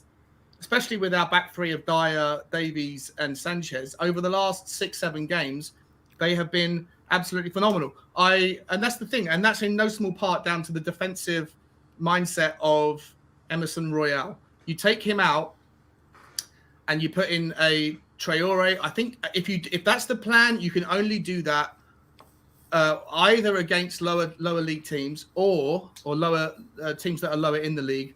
Or you bring him on as an impact substitution, because I think he's an unknown defensive. He doesn't defend for Wolves, so I don't know how you can. I think judge him. Look, we can look too much into detail at this particular stage of Adama. Yeah, it might not even happen. Yeah. Okay. Well, Levy has been known to mess up smaller deals than this. Right? Trust me. I mean, right now they're quibbling over £3 million. Yeah, exactly. Which is the money we could save by. This distraction of a loan and then buy is a distraction. The real issue is £3 million. It's not 20 million. I think they wanted 18 or something like around about that much, and we only want to offer like 16 or something like that, or 15. Typical Levy style, where instead of 5 million like he used to do before, now he's going for 3 millions. Right, to totally mess up the system there. I don't know. If we move on, look. But earlier in the evening, you asked about the £50 million and what type of players I might bring in. I think Ali made your answer there. Yeah, Ali made a very important point. This is something we covered, I think, in a stream the other night, right? Yeah, where I chucked a whole load of names out to Will Stewart's THFC Rants channel when they were doing a late night on, I think, Sunday night or something. No, not Sunday, but after the game the other day, and. One of the players which I saw was Suarez, whose contract is coming up, i.e. he's going to be a free agent in summer. And I'm thinking to myself, we pay them a little bit of money and we get him for 6 months. Yeah. Okay? Suarez. Which Suarez? Which Suarez, sorry? The one that used to play for Liverpool. Oh, Luis Suarez. Yeah. Okay, wow. Okay. Right, so basically, I know he's a little bit older, but he's still a specimen of a man, and he has a physical build which is similar to Salah in terms of his tenacity and getting around and quick-footedness. Yep. Right, for him, but in a way, to a certain degree, he's sort of money he's like Mora. Is similar to Mora, except he can score more goals. How old is he now, Mr. K? He must be like 36, isn't he? I think he's like 54 or something.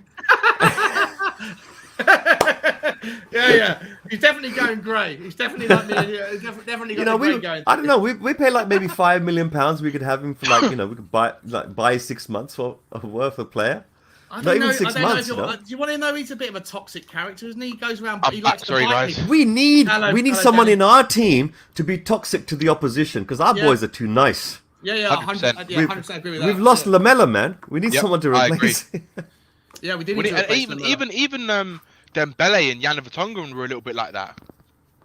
Oh yeah, they used to get. See, that's what I think to myself that we're missing a few more characters that will get in the opposition's face. That Dembele never took shit from anyone ever. He never let anyone give him shit. And Vertonghen as well, you could say the same for him. He was more of a subtle person, but when he had to, he would give it. Like that's what I liked about Vertonghen, man. One of my favorite ever players. What a player. I would second what Danny said. The reason why I didn't mention earlier about what I would spend the £15 million on, Neves all day long, bruv.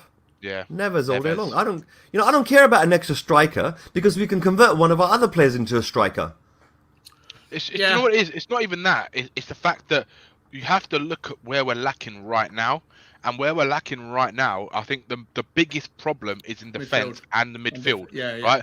I think the striker, we've lasted for 7 years without a fucking second striker. Right? I'm sure we can last another 6 months. Right? I'm sure we can try and cope. We could last, but we're not going to get anywhere in the table. Yeah, I know, but the thing is, if you bring in someone who's going to put chances on a plate for people, then you might even have other players who are not playing well. The current players will score. Better chances of scoring goals because they've got more chances to score goals. Yeah. So if Harry Kane gets injured though, whilst Sonny's injured, in the past Harry Kane's always had. Yeah, we're absolutely fucked then, right? Yeah, so, we're fucked. I think Mora could be deputised to go up front. He will have to be, but the problem is he can't do it by himself. We've seen it before. Mora can't play. He has to play with someone. And who do you play with if you've got Kane and Son out? You can't play with shit. So Lo Celso and Dele Alli. Bergwijn maybe, unless he's gone though.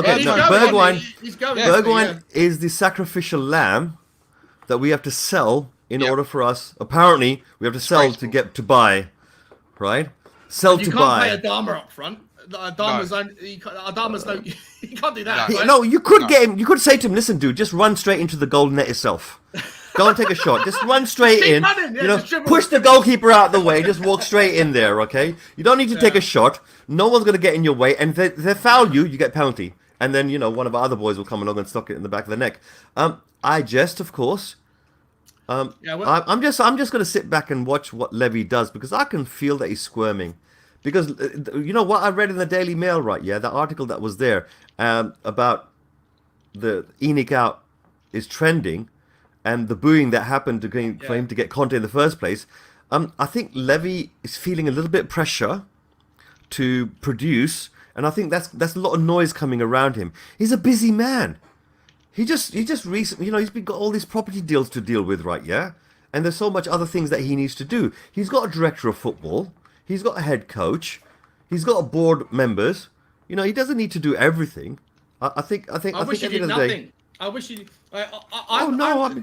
We need those property. We need those property deals to come in, man. People think of me as the Levy in advocate. I'm not a Levy in. I just like to posit the question. No, if you want him you're out, a Tottenham in. I'm a Tottenham in. I've got Levy doubt, right? I don't have Levy out. Doubt. Yeah, no, I agree with you. I think what it is that look, you're a fair and balanced person. Listen, you're a fair and balanced person. You're talking to me, right? Yeah, and you're talking to Danny, and we are damaged goods. No, right? well, I've damaged. Levy has done us. Levy has taken us over a barrel, ripped it down, and slapped it hard. And we can't ever forgive him for that. We don't care what he does later on. He could go and save Mother Teresa and bring her back from the death. I don't care. There's something that hurts. It's never going away. I get it. Do you know what it is? I think Sean's going to become Brian Daigle at the end of the summer window. No, I don't want him to change. And Conte's walked out. And stay as you are. You're a beautiful person. You're very fair. You can say the things that I can't say. I like to. I've had a lot of shit shows in my life, moments where I've been miserable and depressed, and I don't like feeling depressed. So I now live a life where I try and find positives. Name. I like to find positives. How do you pronounce that? Hotspur. How do you pronounce that? What are you looking at? Spacious. No, spurcious. Can you pronounce that for me? Hotspurious. Hotspurious. What a name. What a name. It's a great name. It's a great name. What a name is beautiful. So, what was that comment earlier? Did you want me to I think No, the one before. You did one before, just now. Potomac. Conte surely would have been given us trophies. Sure, what was that on? Yeah, it doesn't Not matter. sure what I was on. Doesn't matter. I'm just going to read out what Protomac wrote earlier. It says, Conte surely would have given us trophies from 2016 to 2019. We had a very solid squad. Is he talking about... Yeah, he's saying that if we had Conte back then. No, that one. Yeah, I think that was during the Poch years, isn't it? 2015 to 2019. Yeah. Poch years. Yeah. That was the Poch years, yeah. Oh, look, guys, it's been a 3-hour stream, which it was only supposed to be a half an hour update on the That's what happens, Sean. I've had my clients phoning me. My clients phoning me going, "Well, you're supposed to be on a phone call with me at 5 o'clock." And I'm like, "Yeah, but I'm on a live stream, so I can't." But it's what happens. What happens? No, guys, listen. I think there's nothing much. We've had a great chat today. I want to thank you both. I want to thank Ellie as well. Before we round up, I want to say thank you to everyone on the chats who's joined us. It's been pretty much 30 people the entire time, give or take, which I think is a record for my stream because it's such a fledgling channel. And it's in no small part because of the 3 people that have joined me today, or 4 people. Kuva from Tottenham Tantrum Gold. I'm sure he's on his live stream now. But for anyone who's come to me and doesn't know about them, please go to Tottenham Tantrum Gold. They have amazing old archive games, and they've got a wonderful little community over there who just talk about the good old times. They're very much Levy out mainly, but they are wonderful people and I love them all. So if you haven't seen or subscribed to them, please go and check it out. And then I'm going to now hand over let's go for Bun first, talk about where we can find you, buddy, and then we'll come to Mr. K after that. Yeah, I mean, look, you can find me in a lot of places. You can find me on the street corners. You can find me you'll see me with a Tottenham shirt Scarlet on. Pimpernel, man. Yeah, skirt and maybe some stockings at times. So, yeah, you can find me everywhere. I mean, I'm starting to get back into YouTube stuff now because of work and stuff, which is allowing me to do that now. So, but yeah, my new home is now Tottenham on Tour. So we've got a lot of plans this year. I'm sure some people in the comments are probably aware. But if you haven't, please go over and subscribe. And also, if you haven't done, subscribe to this channel because Sean is making movements and he's an absolute brilliant guy. But yeah, we've got a lot of planned for 2022. We've got a massive, hopefully in the next month or so, we're planning to do a huge mental health stream. And we're going to try and raise as much money as we can for that stream. So there's going to be 2 charities. We're donating all the proceedings that we earn from those streams, from donations, super chats, whatever it is, to 2 charities that are close to Brian Daigle and Brian Ireland's Hearts. And yeah, we've just got a lot of content coming up. We've got actually, funny enough, tonight we've got the North London Derby preview at 8:30 tonight, and we've got 2 Arsenal guests joining us. One of them being Kenny Ken, from formerly of Arsenal Fan TV, wow. AFTV. Awesome. So Kenny Ken will be on. So if you want to watch that tonight, that's at 8:30, and then we've got the post-match show on Tuesday. I think that is still to be decided what time, but yeah, we've got a lot of content planned for this year. So come over and you'll have some fun. Please make sure everyone does. I'm sure most people that are watching this have already discovered both of these guys because I'm brand new, but make sure that Tottenham on Tour. You're not brand new. You're not brand new. Trust me. A lot of people are admirers of you, bruv. Listen. Oh, yeah? There's 41 likes on this video, True. and there's 25 people watching it right now. That means people have come in and they've liked the video, and they've had to go somewhere. Yeah. And they've gone. So if they didn't have to go, Geezer, you could have maybe like 50 people watching the stream right now. Oh, I appreciate that, Mr. K. And you know what? For someone who keeps saying that you're new to this, right? Yeah, you're not new at all, bruv. There's so many people that like what you say, the fairness that you put it. It's amazing. That's what we need more of. I mean, not more of, but we need everyone. And you represent that middle beautiful color. That's really nice, rainbow. Mr. K. It's amazing, man. It's the first time I know I've seen you. We've spoken in chats and things, but I've never actually had you on before, been on one of your shows before. But I really genuinely appreciate the feedback. It's amazing and very generous of you to speak highly. And the same to you. I'm only speaking the truth as I see it. Because look at all the beautiful people that come in there. Yeah, I really appreciate. Well, I appreciate everyone. It is new to me. Like I've only been doing this as of November the 1st. I'd never been on a live stream. I'd never been on a show before, so I'm learning as I'm going. But either way, thank you to both of you, Mr. K. Where can everyone find you? Mostly I'm on Will Stewart's THFC Rants channel. I think most of the viewers know. If you got viewers out there don't know, there's a North American channel called Will Stewart's THFC Rants channel. And I do a show on Tuesday night called Talk to K. It's a bit of a chill show. It's on Tuesday nights about 11 o'clock. So it's after all the other main shows. So you know, like, for example, David Harris' show with Tommy and so on, they'll come on earlier in the evening. My show is at 11 o'clock, between 11 and 1 GMT. And it's primarily for relaxing people before they, call it a day. The shows that come up earlier, there's going to be a lot more debates. But with my show, it's more of a case of getting to understand something, getting to know something, and having that interaction with the actual viewers themselves directly. So one-to-one with them. So Talk to K, Tuesdays, Will Stewart's THFC Rants channel. Yeah, let me just get it up. THFC Rants channel. Have you been on it before at all? Will Stewart's? I've seen it. Yeah, I'm subscribing to it. I'm just trying to get the link up so I can put it in the chat. Yeah. I haven't. Did you see my video log Did you see my video log for the Chelsea game? Mate. Don't worry. Listen. What happened is that was my first ever football match live. I've never been to a live football match in my life. I can't believe you've never been to we were there to see your first game, man. I did. I saw the video where you put it up because I think Dave at the Irish Hotspur showed it. He was making out like it was you were showing it to show all of the flat caps in the background, and he was making out like that we've created a flat cap army thing, and I was like, Did David show my video? Yeah, he did, yeah. And I was like, Dave, I'm not entirely sure if the point that Mr. K is making here is about the flat cap. I think he's just showing the atmosphere in the background of the stadium. I think bless him. Listen, bless him. There's a lot of fans that wear flat caps. Yeah, there's a lot. Bless him. Bless him. I love David. Indeed. Both channels are in the chat now. So THFC Rants and Tottenham on Tour are both in the chat. Anyone who's left watching, sorry. Do you know what? Sorry to interrupt you.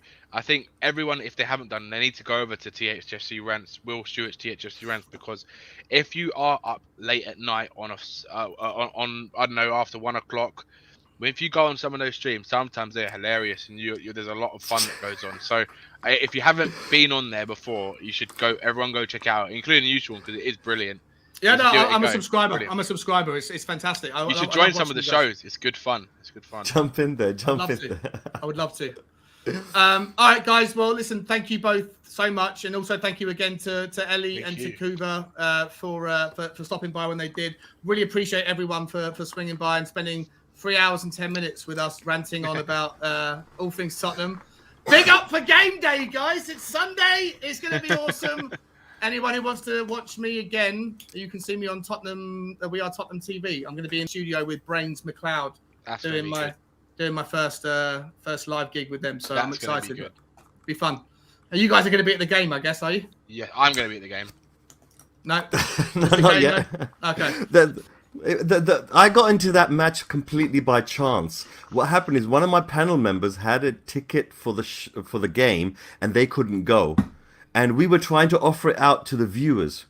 Okay. And then when we stopped the stream, him and Stelios turned around and said, "No, Mr. K, you've never ever been to a match. You're the one that's going to have to take the ticket." And I tried to say, give it to Ellie or give it to someone else. Yeah. But they said no, and they insisted. And guess what? I'm so glad they insisted. Yeah, I bet. But I bet the people in the comments were like, "This is fixed. This is a game. It's a rigged game. It's rigged. It was always." Go watch my video log and judge for yourself whether it was worth it or not. I will watch it now, but I've seen your channel. It's amazing stuff. Same as Tottenham on Tour with the Bun. Thank you, everybody. And have a wonderful Friday night. Rest up, rest easy. Don't go mad tomorrow, because Sunday is the biggest game of the season. And as always, guys, come on, you Spurs. Thank you. Come on, you Spurs. Hey, we trust. Love you up. Cheers.